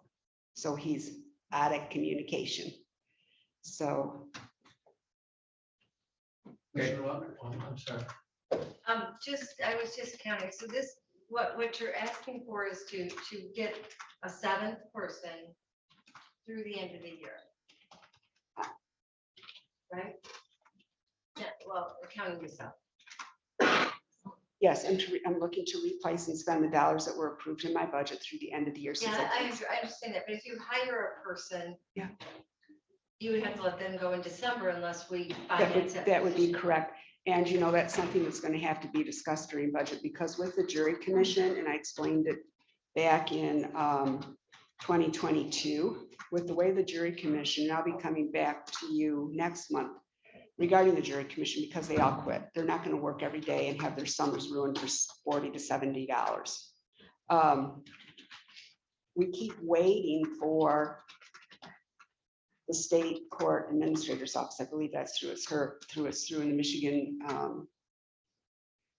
I'm sorry, I just went blank. They're supposed to automate this, and it has yet to be automated. And we don't even have the IT support internally to help us more than what they are. And they're doing a great job helping us. But this is labor intensive. And I will be probably utilizing TOA, which is a temporary office assistant this summer for potentially up to 12 weeks due to another staff member that's going to be off. So I can't keep, I got to get moving. And we'll have to address it during budget because I don't know, when you look at the year 2024, and this is kind of off topic, but we need to be thinking about that. We've got a May election. At the end of this year, we're going to go into training for election workers for the presidential primary, which may or may not be at the end of February. You all are going to be start filing for office as well as every county official, township official, judges. And then we're going to go into training. I train over 200 workers, not to mention I'm going to have to do it for February and for August. So there is a lot, and you've got all your new proposals that came down that were voted by the people that are going to impact elections, from having 8 or 9 days of early voting. We're going to be one of the few states in the country that have early voting, voting by mail and in person. And the implications of that, how it's going to impact the county clerk's office, I'm not quite sure because legislation hasn't even been written. And I apologize for getting off the topic, but here we are. I actually not related to whether we should or shouldn't, but you think you're, I mean, it seems you'd be able to get a candidate that you're gonna hire and tell them you're gonna be done December 31st, that's as long as their job. I can only hope. Okay. I mean, that's all I can do. That's all I can do is hope. Yeah. And I think I understand this correctly, that this money was set to, Kathy did the engineer office, she ended up in a different spot, and so the money was appropriated, and you're just. Okay. That's all I have, thank you. I want to support it because we allocated the money last year and then the clerk's office came forward and saved us. For that reason, I want to support it. My only hesitation personally is I don't want to make a decision today that's going to negatively impact finances. And Michelle knows what I'm talking about there. And my vote today is trusting that that's not going to happen. Yes, sir. And I'm going to support this, but I want to make sure that our first priority is making sure that finances move forward. And I want to echo your comments. Sharon, thank you. are we ready to vote? All those in support of the motion say aye. Aye. Opposed? Did you vote, Melinda? Aye. Okay. Motion approved 7-0. Thank you. Thank you. Thank you.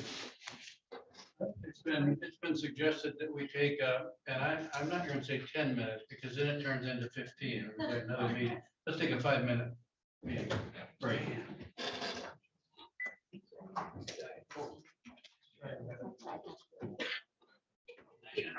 He's back home.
operational. costs.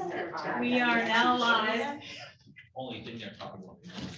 Yeah, we don't sell parts. Region, No way in hell. thank you for coming back. We are now on, and thank you for your patience, for those that are still here. We're making Bill earn his time today. Yep. You told me it's been riveting. Oh, It's been what? Riveting. we are down at item number 11 on our agenda, the prosecuting attorney approval of the Michigan Department of Health and Human Services contract. I don't really have much to add to this. It is kind of a standard process that we do. So Commissioner Lautner?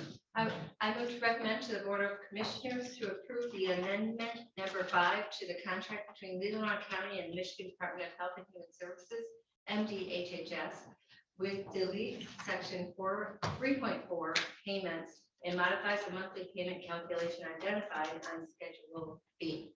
Support. Any discussion? For the motion, say aye. Aye. Motion approved, 7-0. Thank you. I'm down at boards and commission, the planning commission appointment recommendations. And Trudy has made a recommendation, page 161 of our board book. So this is based on the county planning commission's recommendations for this individual. Commissioner Olgar. Motion to recommend, I move to recommend that the County Board of Commissioners appoint Mr. Craig Brown to the Leelanau County Planning Commission Transportation category to a partial term expiring 12/31/2023. Discussion. All those in support of the motion say aye. Aye. Motion approved, 7-0. We are now down to human resources review update. Thank you. Hi again. So to start out, earlier this And year, you are aware that we said this is on here for discussion. yes, absolutely. And that's very appropriate. Earlier this year, Administrator Allen and I attended the MMRMA workshop, risk management workshop. And one of the sessions I attended was on onboarding new employees.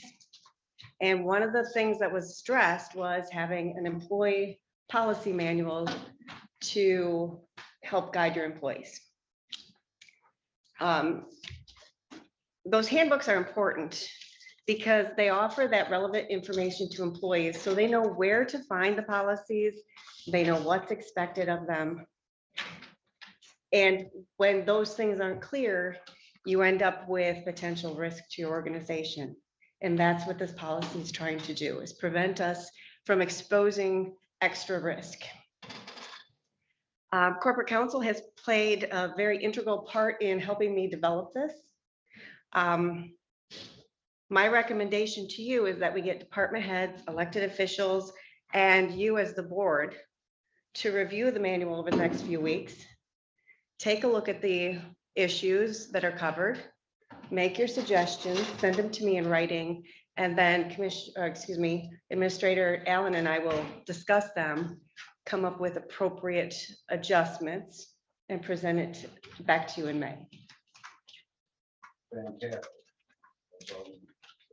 And you, Doug, had asked for redlining. Yes. I will definitely get that to you. Just a point. This is the stack of county policies that are some of the things that are represented in this new document. These are county policies that have existed and were revised in 2013 and 14. They need to be examined and brought up to date. You can send us that as well. Yeah. So I have a question. Even for a relative beginning of my second term, I consider myself a new commissioner. So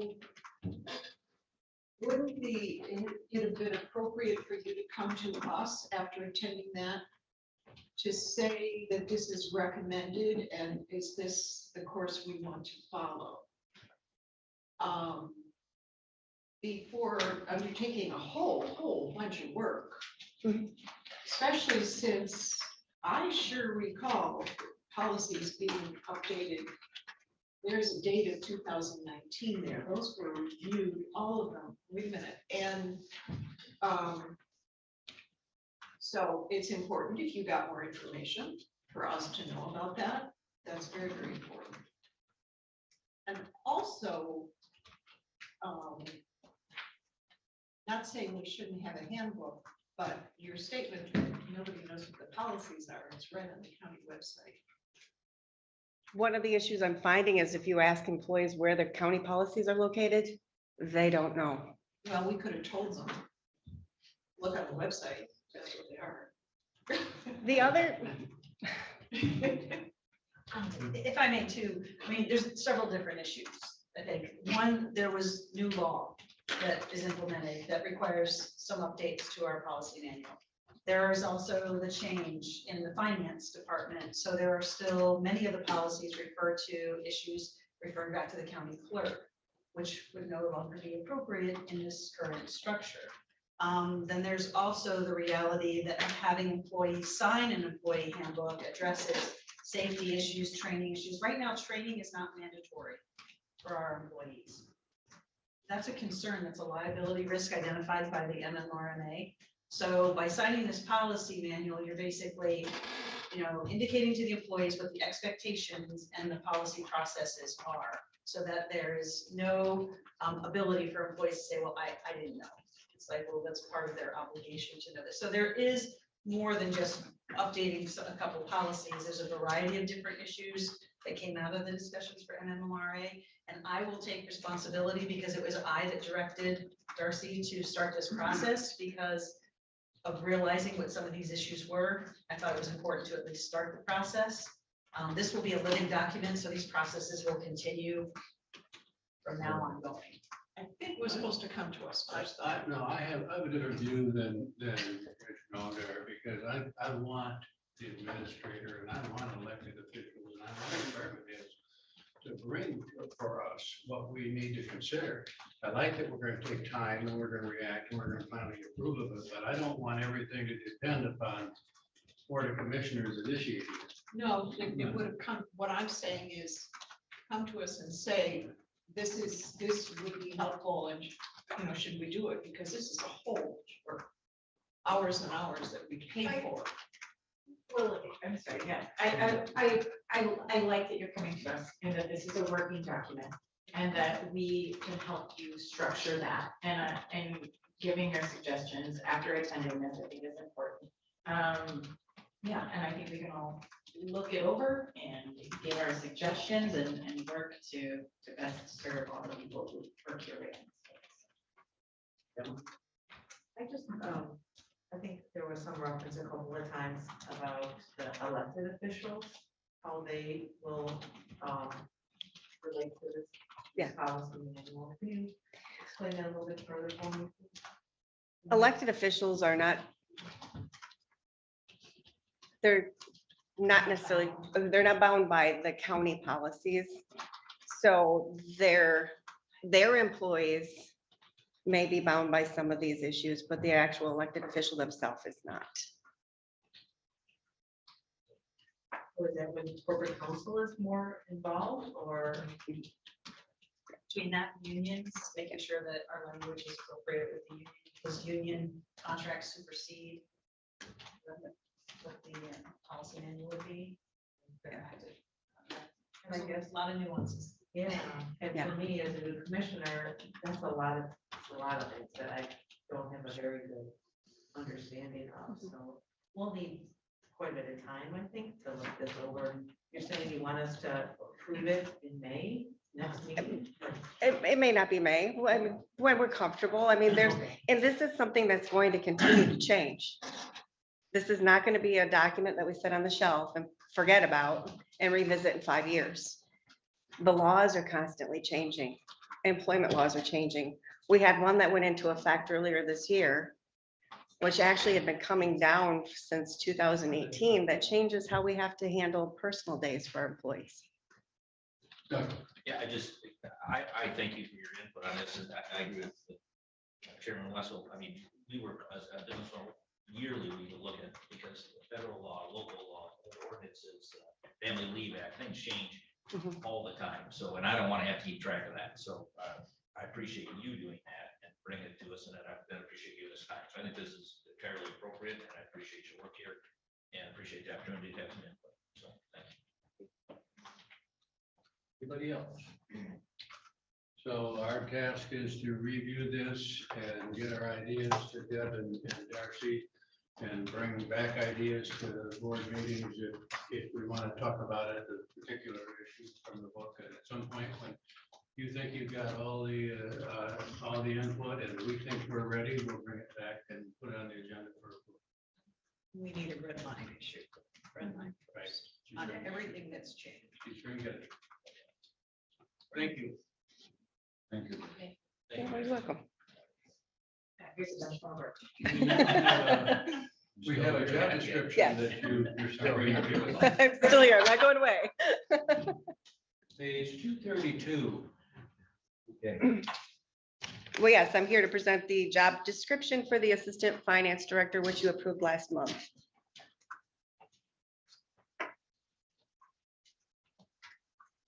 Commissioner Lovett? Yes, I move to recommend to the Leelanau County Board of Commissioners approve the job description for the Assistant Finance Director as presented pending review and approval of legal counsel. Support. Do we have legal counsel review all job descriptions? Yes, yes, and actually this one is being handled by Matt Northfjord, who is currently on vacation. He'll be back next week.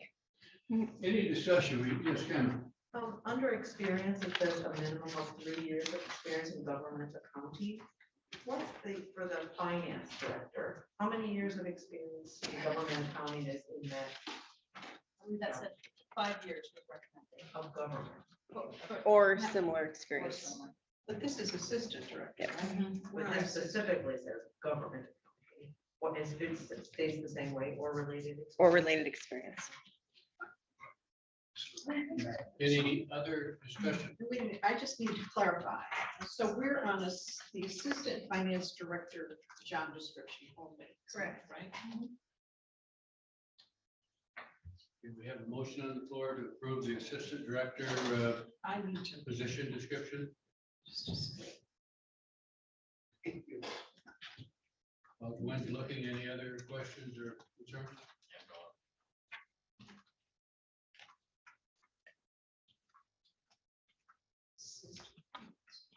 How old is this person?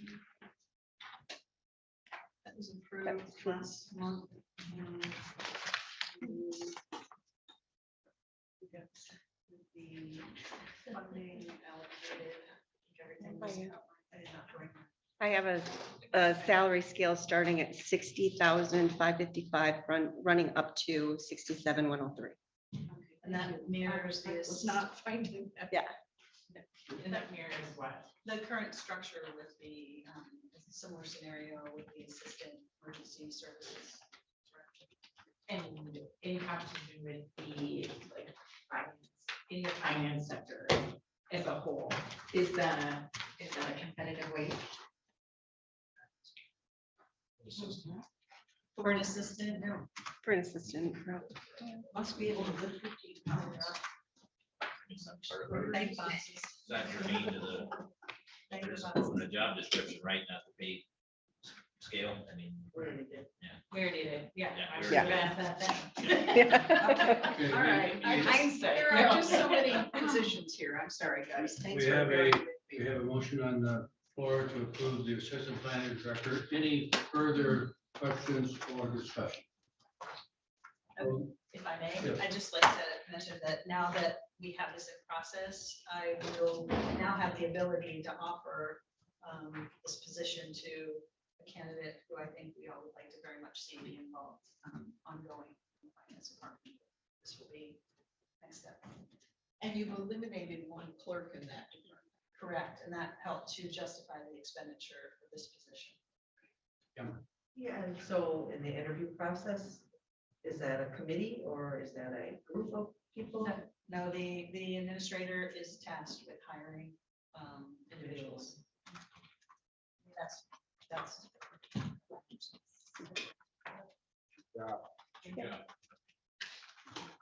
Okay, we have a motion on the floor. All those in support of the motion say aye. Aye. Opposed? You have almost 7-0. And leave now. Thank you. Thanks, Darcy. Thanks, Darcy. I wanted to, on item number 14, we've all seen the Weather Eagle article, I think, on per diem. And what I would say is that when Deb and I talked about that article, she went to Kathy and Michelle, and of course, we don't have a problem here with per diem, but it was a good opportunity because we've had some questions to pull these out and look at our policy, and we also have an action item on the floor. So you want to introduce this, Deb? Sure. So you have the per diem policy in front of you, which is 5.08. That's been in effect, obviously, since 2014.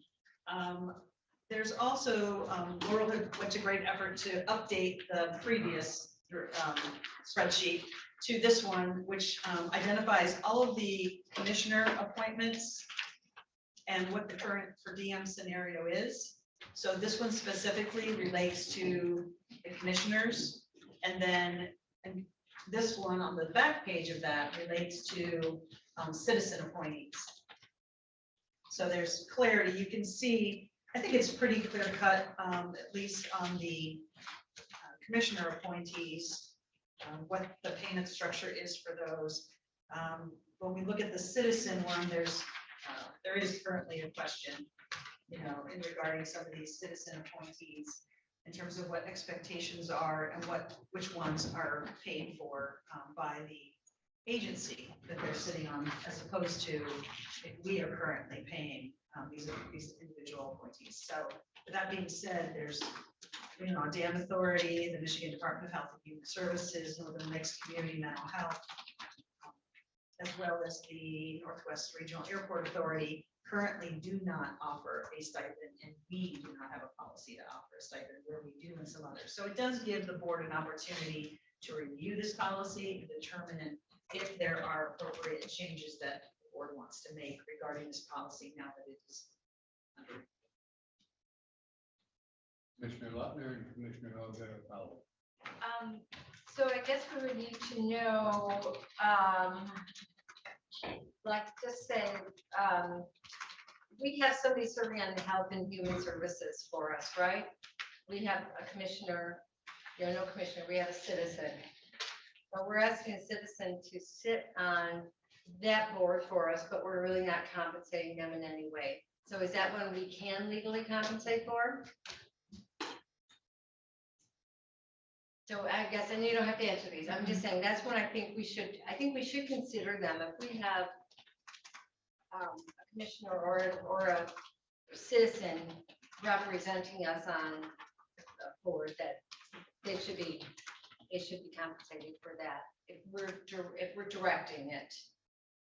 And that's a key. The other one I did want to bring up, because it was pointed out to me, I sit on the Planning Commission. And for the Planning Commission, they've appointed me to the Housing Action Committee. And I've been serving on the Housing Action Committee, but it isn't technically listed. So I wondered if that can be done with an asterisk, if you do like Planning Commission and then do, whatever, a subcommittee of, or whatever, if that could qualify. I don't know how else to word it, but now I don't know if there's any others that that would fall under that type of, Parks and Rec has committees. I used to serve on the health board, and we used to have committees on that. We served on a committee occasionally, not often.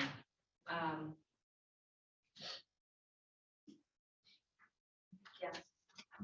I'm trying to understand what you were talking about. We have a lot of citizens on committees that aren't getting compensated. What you're saying, if they're taking the place of a commissioner, No, not necessarily. If we're appointing citizens to a board and asking them to represent us on a board, I think we should be compensating them.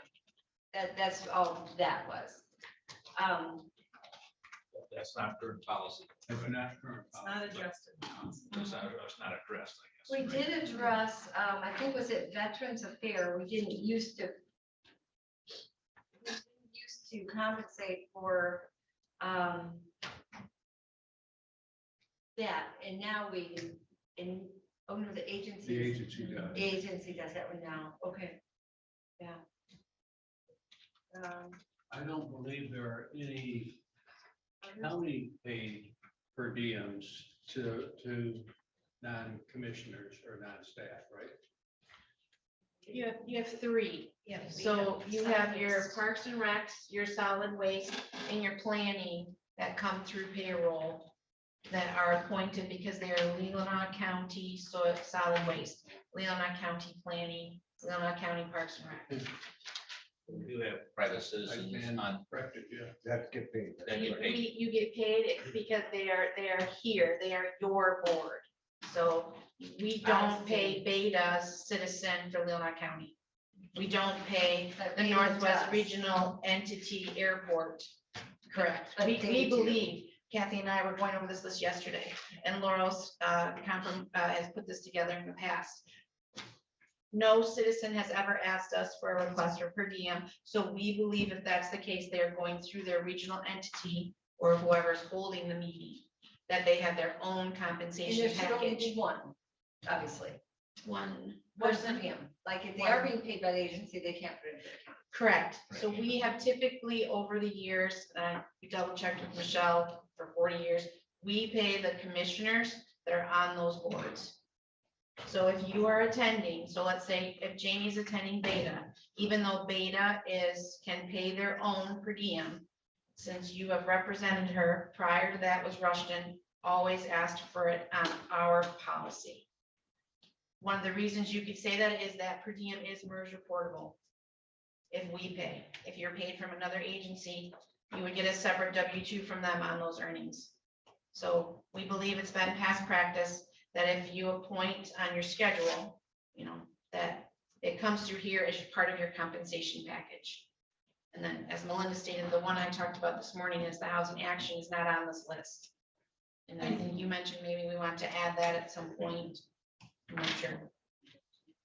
There's one official representative to the housing action, and that's the planning commission. The rest of us are there as citizens, I think. We're not there as county commissioners.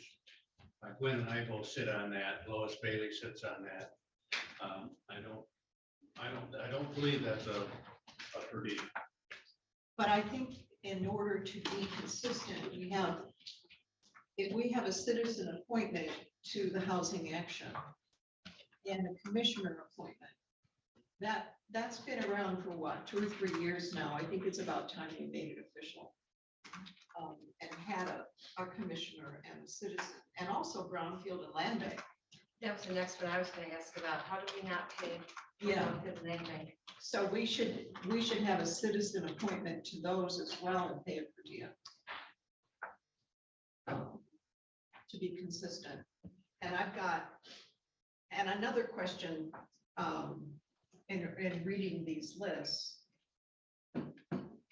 I've been appointed to the MAC Ag and Tourism Commission. That's not on the list, but I would get a per diem and mileage for that. Do we need to add it to the list? And I have one more question. I'm reading this thing. I am going to the MAC meeting. And I read that I could get a per diem for that if you guys will all support that and I make a motion. But I need a motion for you to support my getting per diem for attending, and I'm partially attending because I'm on that committee as well, so. Doug? So when we're done, I'll make that motion. If that's okay. I don't know, I guess there seems to be a ton of questions and concerns that we probably, I mean, we could spend an hour on this. Should we try and make our questions concise and try and move this to another time to work through this? I don't want to not address it. I don't want to not deprive you of your, and we can take care of that particular thing, but it seems like I'm counting like 7 questions right now that are just unanswered that we're not coming to resolve this. I don't know if now is the time to finish this, or I don't know the urgency of it, I guess. I don't want to proceed it. I don't think it's real complicated, though. I think we could vote on it next week if we just vote for consistency, make sure that we're being consistent for all of our. We'll put action item for the next meeting and ask the administrator to bring us back a recommendation on it based on what you've heard. Come back with a recommendation with maybe orange filled in and those that we're recommending would be considered to ensure consistency going forward. This is a perfect example of a policy that needs to be updated, so we want all of your feedback. So any ideas that you have about this or any other groups that should be on here, please help us to identify. At the bottom of page, the first page, under 2A, in parentheses, it says there's statutes, bylaws of the board. Where are those? What are we referring to? Budget rules and So we have something in there that's the addressed. speech to per diem. Okay. I wasn't listening. The budget rules speak to per diem. Yes, they do. Okay. so we need a. Yeah, we'll give you an excerpt. And can I make a motion that as representative of Ag Tourism Committee that I receive a per diem I think Doug was ready to make that. for attending the conference? I was just about to make that. Oh, you were? But, Awesome. yes, so moved. It's been moved. Is there a second? Support. All those in support of the motion to offer per diem to our representative to the MAC leadership conference, say aye. Aye. Opposed? Motion passes Thank you 7-0. all. I have one just final question. So when I look at the standing committees, I see all the yellows with yeses. The standing committees have yellows with no yeses.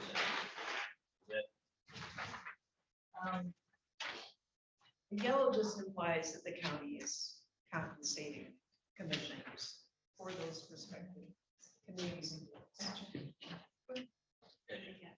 I was finishing this up late yesterday. So I can assume that yes applies on down like it does above it. In fact, the committee of the holes, both of those that are indicated for a committee of the whole meeting, those are compensated. Like building ground, building safety, finance audit that has yellows on it, they still. You're gonna have to concentrate on the dam authority, that's your newest board, you know, the board of public works. We'll get your ideas to Deb between before the end of the week, if you do this, Jim, and then. Yeah, I'm just looking at all the yellow marks except Mr. Bonnet, who was on the airport with me. I've never had coffee with Mr. Bonnet. I just met him through here. He's not a personal friend of mine. But I'm on the airport committee with him. I'm also on the finance committee on the airport with him. And he had, last time he was charged with giving the finance report to the board, monthly board, and he's an outstanding asset to the airport. And I just think he should be compensated. Not 1 meeting a month, sometimes he's got 2. And he has to come in and give reports without being compensated. I don't understand. The airport does not pay him. I guess I would just give some support just because it's normally appointed 2 commissioners, so someone will be getting that per diem out of this, because he has had so much history, he's agreed to take it on. I know it's not in accordance strictly with how we've done things, but we'd be paying it to somebody, someone who's unexperienced. So I don't know how that addresses the policy, that's just my thought. According to, I've talked to Kathy, I confirm that according to our current rules, unless we waive them, we cannot pay Mr. Bonnet this per diem. So if we want to pay him per diem that he's requested, we must have a motion to do that. And waive our rules, which will come to next. Can you bring motion back for that So we could, Tuesday? we could include this Tuesday and look at what we agree to Tuesday and then see if that covers it. Yeah, I mean, I need the motion if the policy changes. So we will be one. Are you comfortable in waiting until next week on that, Jim? I'm close, but yes, okay. Gwen? So one comment though would be that when we pay citizens on a committee, if they have an additional meeting, we don't pay them per diem every time they get together. We pay them for attending the meeting. And if they agree to little subcommittees and that, we don't usually pay them for all those. We get paid for every meeting they go to, whether it's additional or not. I've not heard that we pay them for every single meeting. They get paid for going to the commission meeting. Well, that's a question even addressing the policy, because I think we're good about it, but like today, I mean, the 15-minute meeting we're about to have, is that an additional per diem or, you know, so I don't look at it that way, but I don't, you know, probably be nice to have that clarified in a policy, so. And we want to make sure that whatever decision we make on Mr. Bunny's request is consistent with how we expect to treat anybody else that it's in a similar situation. So that'll be next Tuesday. Yeah, and we could run into a whole lot of money if we start paying people for every additional meeting. I mean, it's a nice idea, but it could get real expensive. I think we have a motion on the floor, right, Jen? To move this forward? It already is, and we already voted is what I have. Oh, okay. Good. Well, hang on a second. No, I have the motion to add the tourism. Do you want a motion to add this as an action item to the regular session? Yeah. Yes. You want to move this forward? So I do need a motion for that. So moved. Support. All those in support of the motion, say aye. Aye. Motion approved 7-0. We now are down to administration again. I'll try to rifle through these pretty quick for you. So in terms of the Beta, Bay Area Transportation Authority update, as I mentioned to you, there's a meeting on Friday. The outcome of that meeting, I anticipate, will be a request for a full commissioners meeting and any of the other members of the authority to be present at a joint meeting. So I don't have any details on the timeline on that, but I anticipate it will probably be within the next 2 to 3 weeks. And then in terms of the Northern Lakes Community Mental Health Authority update, as you heard earlier at the onset of the meeting, we have been part of this negotiation process. In fact, many of you know that this is one of the key elements that we initiated the agreement with the Michigan Leadership Institute and Chet to be able to continue this dialogue. He was instrumental in helping to get this document finalized. Had been I think a strong voice of reason is what I have been told during this process and helped to move the process forward. So I think this document as it is presented to you today is an opportunity to show the county's support. Commissioner Levin? Well, that being said, this is the time because we've been asking for a number of years to be revisited for what we pay, the disproportionate amount we pay in Grand Traverse County. And I think now's the time to say we approve, this is okay, this new agreement is okay, but we need to roll that back by about $60,000, what we're paying every year, to maybe get their attention on recognizing the fact that we're paying way too much for the services compared to what other counties are paying for the same service. It's just simply not fair to Leelanau. So we need to cut that. We need to just tell them that's how it is. This is what we're paying, and we're still. I didn't go to every meeting of these 5 county administrators and county boards. I've been meeting for a year and a half. But almost without exception, every county thinks they're paying more than everybody else and getting less service. Yeah, So I think we need to have it looked at, but recognize that everybody's saying the same thing we're saying. Well, but they're not. If you look at the dollars and then you look at the numbers, and that's what we've had them do before. Look at the clientele compared to the dollars, and we're paying like 3 times because we don't have the clientele here in Leelanau that those other counties have. And if you look at the percentages and what their percentages of their clients have gone up, again, disproportionately to what Leelanau's has, I think it was Wexford. They've gone up and we've gone up a little bit, but not proportionately, and we're paying more than Wexford. So Is that based off of population or client served? Because I think they would have to go off the population versus client served, because you have no idea what that number should bring each year. it's not client served, I know Okay. that. I know that. I think at the time it was set up by population and maybe SEV. I don't remember for sure. We weren't in on that. All of a sudden, we just got a bill for twice what we had been paying all along, and they said, well, you're locked in. So we asked about it, and they keep saying, oh, well, when we restructure, that's when we've got to look at that. So I'm saying now's the time to look at that. Now we've got to roll that back to what others are paying.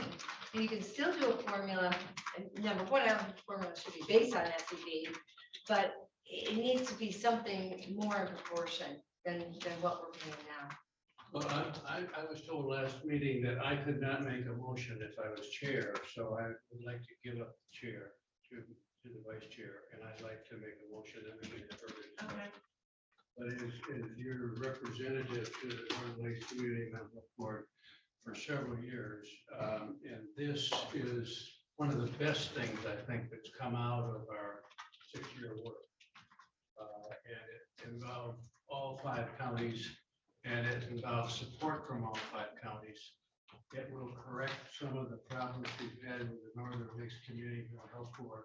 It'll give more authority to county commissions to have reports from and authority to be accountable to the county commissions. It addresses the representation. It addresses monthly report, quarterly reporting to all commissioners on services, complaints, expenditures, legal challenges. It is essential, I think, that we endorse this and be a part of it, and then we address the funding issue through the channels that Eric's going to get to you. So I would recommend that we support this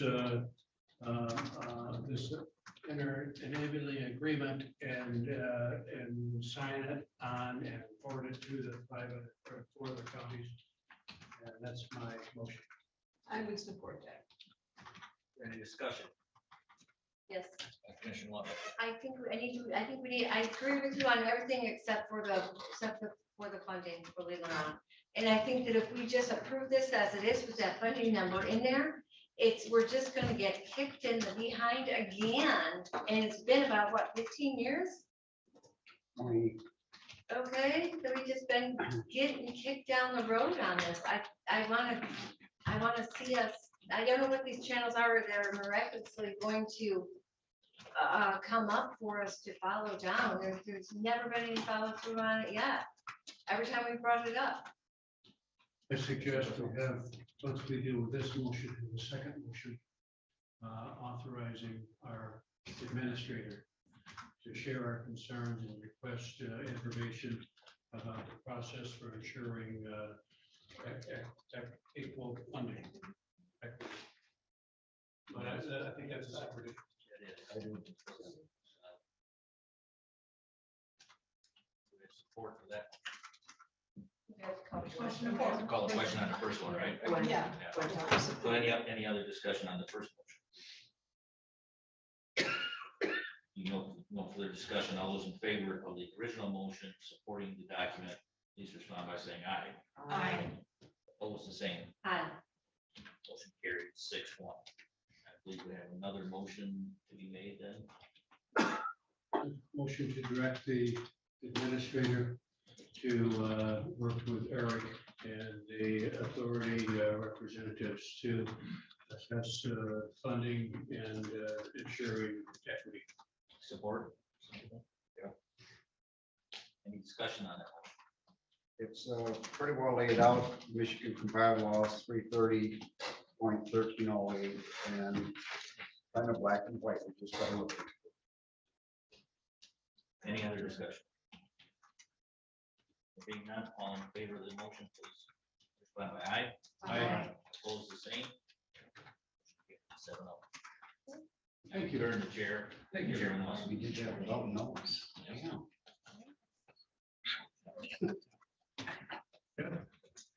In regards to the finance director update, as the board is aware, an offer was made after several weeks of negotiation.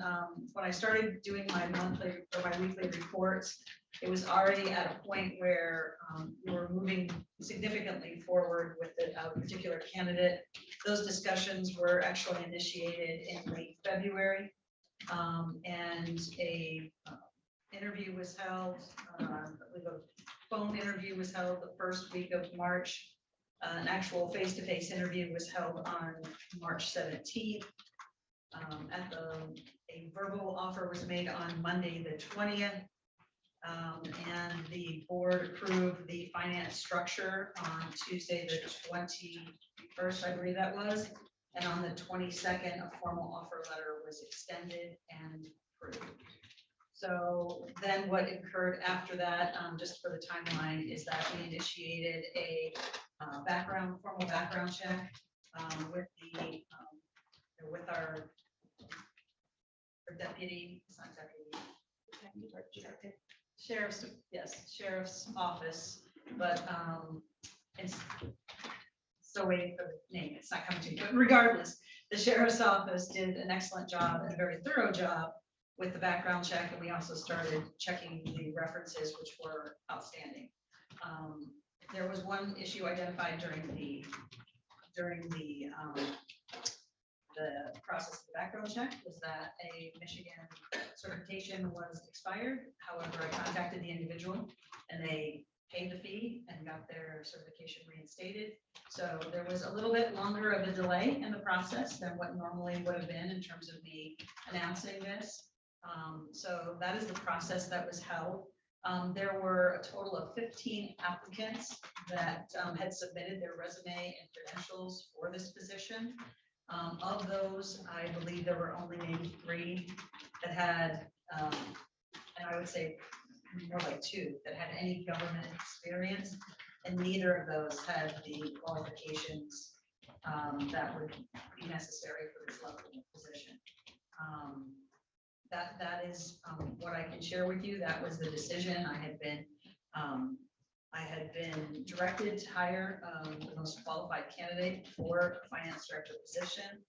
And on several occasions, there were conversations about the importance of hiring somebody that had a CPA. Although it was not a specific requirement of the job description, it was identified as a finding in our audit that a CPA would be beneficial.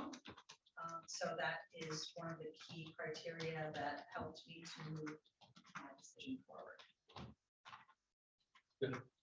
So my concern, my biggest concern is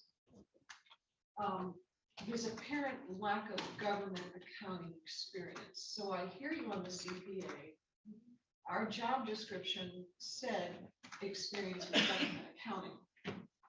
Are we putting ourselves back in a position that we had before and needing months of training? Because I think the government experience, which is part of our job description, is huge, huge.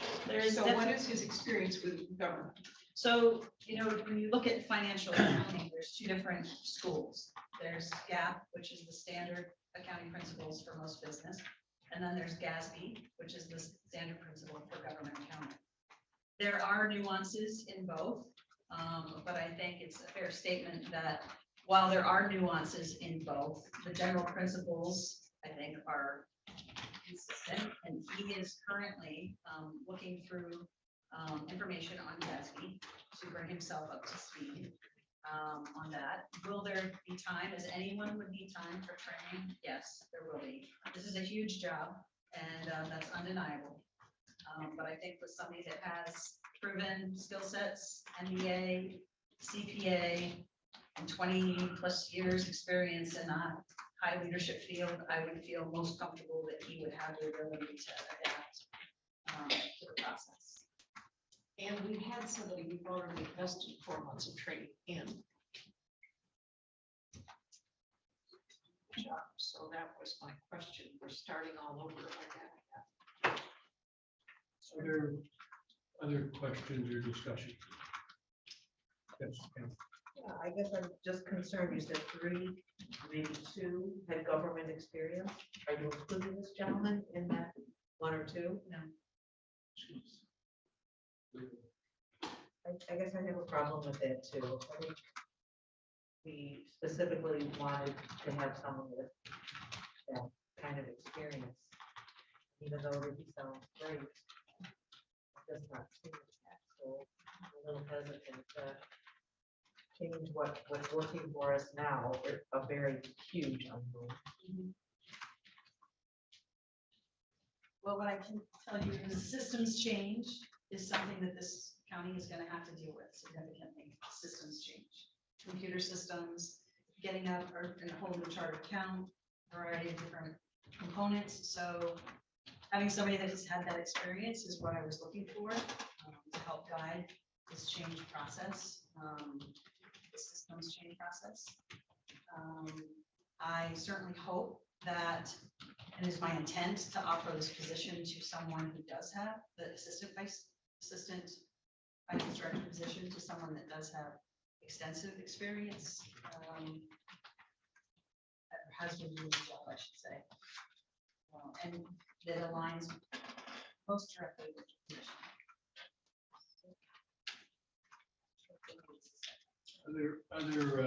We authorized our administrator to search and fill this position. And the job description did say government-related experience. Our administrator has come forward with an appointment that she has made an offer on. And I think our job now is to work together and applaud her and make it happen. I'm not looking for the action on this because it's a done deal.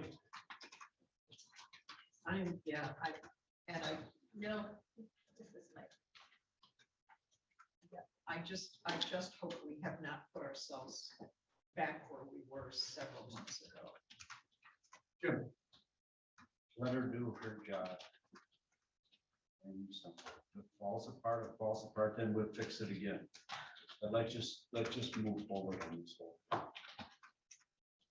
Thank you. Emma? I don't think that's a good attitude. No, I don't think letting things fall apart again. Our constituents have expressed a lot of concern about where we've been over the last 6 months or whatever, and I just don't feel real good that this is the best step forward. So But I think you've expressed that. I think there's nothing to be gained by continuing to sit up here and worry about something that we have no control over now. The only control we have is to work with the system to make it work. That's what we must do, I think. Well, then, I agree. I think this is a totally different set of skill sets. So congratulations on finding someone. I'm excited for them. I'm excited for the county. I think we need to give them an opportunity to succeed here and help them in any way that we can. But I think this is a totally different set of skill sets than previous. So. Just moving forward, since that's what we need to do, right? I think that the commission, we should be able to keep an open communication as to how we can assist you and this new applicant or this new way to make sure and ensure that the things that happened in the past don't come up again. So we can start this new path, new fresh journey altogether. Looking forward to it. That's actually a beautiful segue because I wanted to take this opportunity to again recognize the incredible support that we've received from both our clerk, our chief deputy clerk, Kathy Horsfeld, who's done an amazing job of maintaining, during the last 4 months, maintaining, key elements of payroll and accounting principles and helping to track staff. That has been, I can't express my gratitude to them for the support that they've given. I truly was looking at this other position as different than what that current role is. And so with that said, I do not want anyone to feel, and I know people will feel what they feel, but I truly want people to understand that I am incredibly grateful for the work that has been done. And I would certainly ask that that work continue to be done, because as you've mentioned, this is not, when this person walks in the door, it's not flip a switch. You know, there's still going to need to be continuing and ongoing support and communication, which is why we're bringing Raymond in, which is our auditing firm that's also doing the accounting. I have a conversation with them this Friday to start the process, and all of these players are all critical to the success going forward. Thank you. Any last words? Michigan Defense Commission fee increase. Mr. Jarbo gets the award for the stamina award for today, because he's been here since the meeting started, I believe it. You know, 9 we o'clock. should have moved it up to the. Yes. Well, you know, Retrospect. somebody gets to be number 15D on the agenda. I'm just proud to be here. Of course. May I just give it? Sure, Deb, go ahead. So in regards to the Michigan Indigent Defense Commission, this is a commission that's been established for a long time. It's a required commission within our court system processing. So this is mandated by the state, and the state came out with new rules in the last, 2 years? Sure. 2 years, I think, stating that whoever is reporting on the MIDC needs to be a licensed attorney. We did not have that scenario previously, and so we, along with many other counties, entered into an agreement with Mr. Jarbo in regards to taking care of those reporting processes for us. So with that said, thank you. Thanks. Well, what you don't probably know about me is I was one of 7 kids, so I've learned patience at an early age. So I carry that with me. So I'm only here just for a brief few minutes, just because it's time again for each of the counties to submit what's called a proposed compliance plan to the Michigan Indigent Defense Commission. And so in your packets, starting on page 236 through 244, you'll see what we are proposing for Leelanau County. Now, the actual raw data is contained on pages 237 to 244, and I'm happy to answer any questions, but this has been pretty well vetted by my office and also Deb and her staff over the last few months. What I thought might be easier for everybody is what's on page 236, which is a proposed an analysis of our proposed cost analysis, which we'd be submitting to the state on your behalf. So if you've reviewed it, I'm happy to answer any questions. I can spend just like 30 seconds and walk through it with you if you'd like. Ty, does that sound good? Okay. So again, I think the simple thing is to look at what's on page 236. And what we did, we thought we'd compare the current fiscal year, which is fiscal year 23, which runs through the end of September, and what is being proposed for fiscal year 24, which begins October 1st. And there's a change this year because there are different standards that the state has adopted and mandating. The one that's probably most affects all the counties this year is what's called Standard 8, and that is one that deals with the compensation that's paid to the attorneys that accept court-appointed cases. This, starting in October, we will be required to pay those attorneys on an hourly basis. Currently, and it's always been historically here true in Leelanau County, that they've been paid event-based work. So a case would just be paid a flat fee.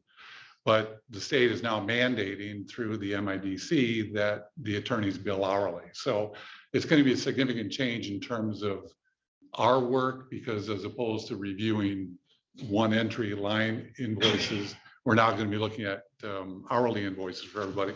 And it does also change the attorney compensation. So if you walk through this, what's on page 236 real quickly, you'll see that the proposal to the state on behalf of Leelanau County is for attorney compensation of approximately $212,000. Our proposed compensation, we're proposing a $7,500 increase for us. It's not so much, it's really driven by the fact that I'm hiring somebody else to do additional work. We need another staff member in our office to review the invoices and comply with standard 8 requirements. The other things which are line items within the compliance plan are my office reviews and approves requests for investigators and experts for training and travel for the lawyers. Supplies and services has gone up this year simply because the state of Michigan is recommending that each of the counties invest in a case management software system. And we're anticipating that cost for Leelanau County to be about $5,000. So that's why you'll see an increase in that. So the total budget from 23 to 24 changes from approximately 236 to 291. The important part for you folks is that the local share, meaning what the county actually contributes to indigent defense, doesn't change. It'll be the same number as it was for fiscal year 23. The change, the increase all comes from the state of Michigan because they're changing the rules and they're paying for it. So we have a draft of the cost analysis, which is contained on pages 237 to 244. That's in your packet. This is something that we've reviewed again with Deb and her staff. I think we're all on the same page. This document, the proposed compliance plan, is to be submitted by the end of the month. I think our deadline is the 26th of April. Each of the counties will be submitting these plans. Now, this proposal is subject to review and approval by the state of Michigan. So the numbers here would be, if they don't approve it, then they'll tell us and we'll come back, we'll have another conversation. But we've also vetted this with MIDC. We think this will be fine. Happy to answer any questions. Doug? Just quickly, so the proposed state grant, this is, we don't know that's going to be what they award, but you're confident based on the current set of conditions that that's likely. Yes, I think this is exactly what it'll be. Yeah. All right. Yeah. So in terms of moving forward, I didn't see that there was necessarily a motion in your packet. I had kind of scribbled something out. My suggestion to the board would be a motion to approve the proposed MIDC fiscal year 24 cost analysis for submission by April 26, 2023. So moved. Support, and I do have a quick question. Sure. Was this legislation passed in the last term to compensate the firms? Well, it's not legislation, it's a rule change in terms of what's called standard 8. That was adopted this past year. So it takes effect October 1st, 2023. Okay. Yeah. Motion on the floor. Any other questions? You didn't earn very good hourly rate today. No, I didn't. But that's okay. It was a beautiful day for a drive. All those in support of the motion say aye. Aye. Thanks, everybody. Okay. Approved 7-0. Thank you. Very good. If I may, too, I just want to also state that Michelle Crocker, the clerk, had been involved in these discussions too, because Michelle had been involved in doing that reporting in the past. So I just wanted to thank her. And we thank her for her help too. She's always been very supportive. Thank you. Yep, all good. Well, now we're down to review of financials.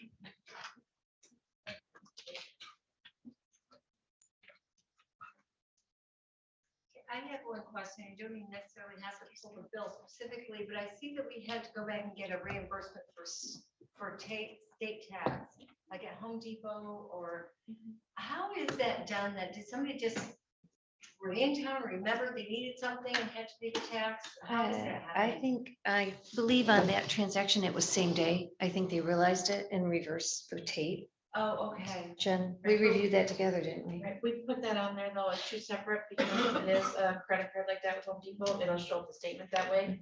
So we verify the purchase and then to accredit the sales tax. So a county employee went to purchase something and just forgot to tell them. Okay, they'll reverse it after the sale.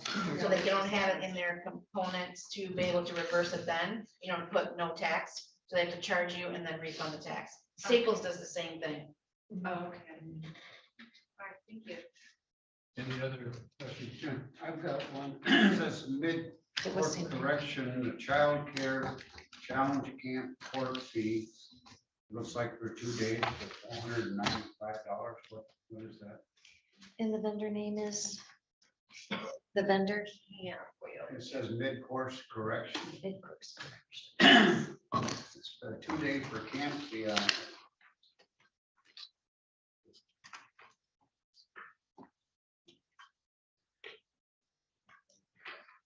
Yeah, I don't know what it is. Cameron's. Yeah, it's, you'll see this occur occasionally through Cam Clark's program where they'll take kids to a camp and pay for their registration fee to attend. It is a March 10th through the 12th. It does look like it's for one camper. Oh, that's my question. Was it just one camper? It's a diversion, so it's like a prevention and diversion. They put, like this summer, you'll end up seeing them, they'll take them to South Manitou for a camping trip, they'll have counseling, so it's more of a diversion program. Okay, thank you. Fund pay for a portion of that. He charged it to childcare, 292, Fund 292. Thank you. Any other questions? So I saw the sheriff getting prepared for his golf outing. I thought it was t-shirts, but apparently it was towels. Thank you, Kathy. I have a comment. Yes. I want to thank you. You have worked so hard. Thank you. To fix and maintain our county finances and the clerk's office. You've just done impeccable work. I'll support that. Support Thank you, that, Kathy. sure. And I want to piggyback on that, but also recognize that Sarah and John have been a part of that transition finance team as well. And you gotta recognize that, everybody. Then the team. And also. Thank you, Kathy. We now are at special reports. Is anybody there? Yeah. We now at our next public comment session. Bill? Or Steve?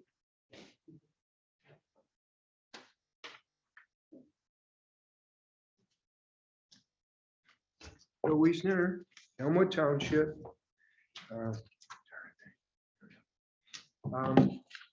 And I just want to continue with the election fraud. We want no fraud in the county, and we can't be guaranteed that with these black box voting machines. One person, one ballot, one vote, one day, and no early voting. And even though, as Michelle said, people voted it in, look at what we had though. We had Soros appointed or supported Secretary of State, Attorney General. The Secretary of State decided on her own to send out 7 million unsolicited ballots, 7 million. And the legislature is supposed to do that. So what do you expect? And then in this last, the people voted in the early voting and voting by mail. Again, how many early ballots were sent out because of this COVID fiasco? New York Times in March had an article, the masks are useless. They had another article, 9 out of 10 people that died in 2 years from COVID had been fully vaxxed. This is not good for our country. Michelle said the audit numbers match perfectly. I talked to her personally back here when they did the little test. But do you have authentic ballots or do you have counterfeits? Counterfeits. That's what we're finding all over the country, the phantom ballots being used. 57% of the people do not trust these machines or do not trust, think fraud help determine the outcome of the election. And Gwen, we just talked briefly, too, talked about the Dominion Fox lawsuit.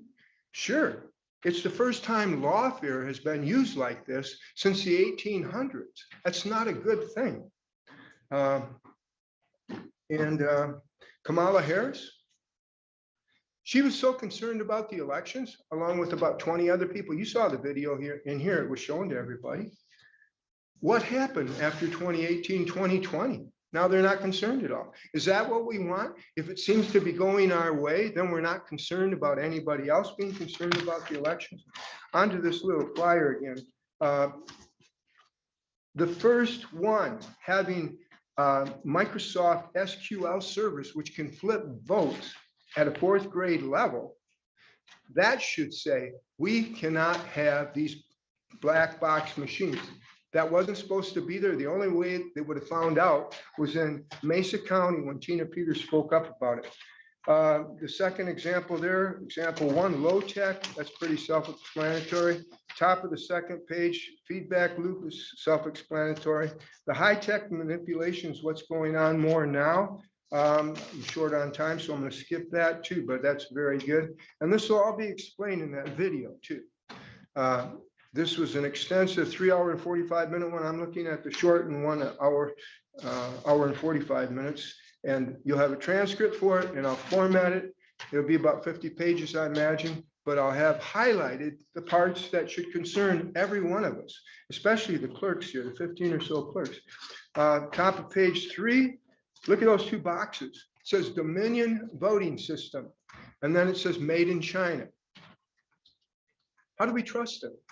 The second box, a quote from Joseph Stalin, 1923. I consider it completely unimportant who in the party will vote or how. But that what is extraordinarily important is this, who will count the votes and how. And Eric Coomer said, don't worry about that effing Trump. He's not going to win. I made sure of that. It sounds like he's counting the votes. That was Dominion voting system. Fully engineered on the back page. That one is an excellent little chart right there. I don't have time for that. Go to the last one, election ecosystem control. Just look at the outer setting. We got on the top, freedom, danger, and tyranny. We're heading for tyranny right now. On the left column, it says voter registration, voter validation, tabulation, and reporting. And the bottom right behind Joe's head there is transparency. It was high with freedom. It took place in the precincts in the county. Now we're in the danger zone. It's done by those words on top that are crossed off. I'm out of time. So thank you very much. Look at this video when I get it out. Thank you. Thank you.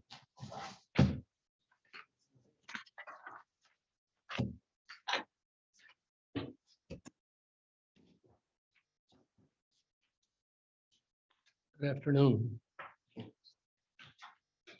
One is fascinated by the fact that I guess the gentleman that made his best presentation from the NLMCHA, he's some kind of executive.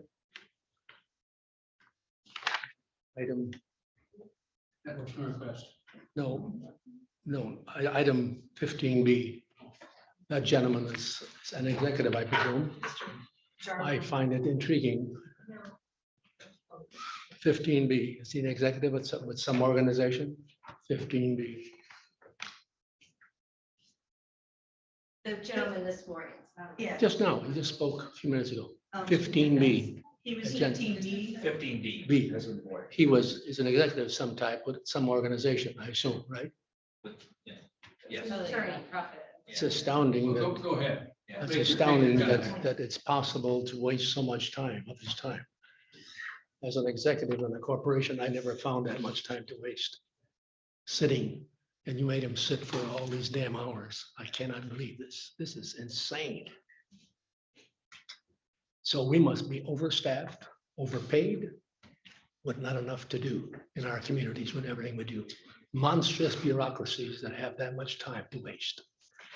On the next item, I was concerned that the issue of the clerk voting decision on May 11th of 2021, the accountability for all the harm and damage and the costs were not on the agenda today. Do you people have a fiduciary duty or don't you? Tell us, we want to know. Because there needs to be accounting. If you choose not to account for it, you are no better than the past commissioners. And finally, the selection of the finance director. I expect that the finance director was interviewed by a qualified person from our audit firm to verify that he has the necessary knowledge. Is that true? Did our audit firm? Not required. I didn't say if he was required. I asked if he was. Go ahead with the public comment. Sorry. I understand. Also, was this person interviewed by the clerk, our clerk? Was that person interviewed by our clerk? I need an answer. No one wants to answer that one. Wonderful. What a great place we have. This such a way to interview and select people with people that have to work with that person is unheard of in the private sector. So I don't know where you guys are coming from, but this destroys my belief that there's some integrity here. I'm actually, I want to apologize to our people for this kind of situation. Thank you. Thank you, Steve. Any other public comment? Yes, John.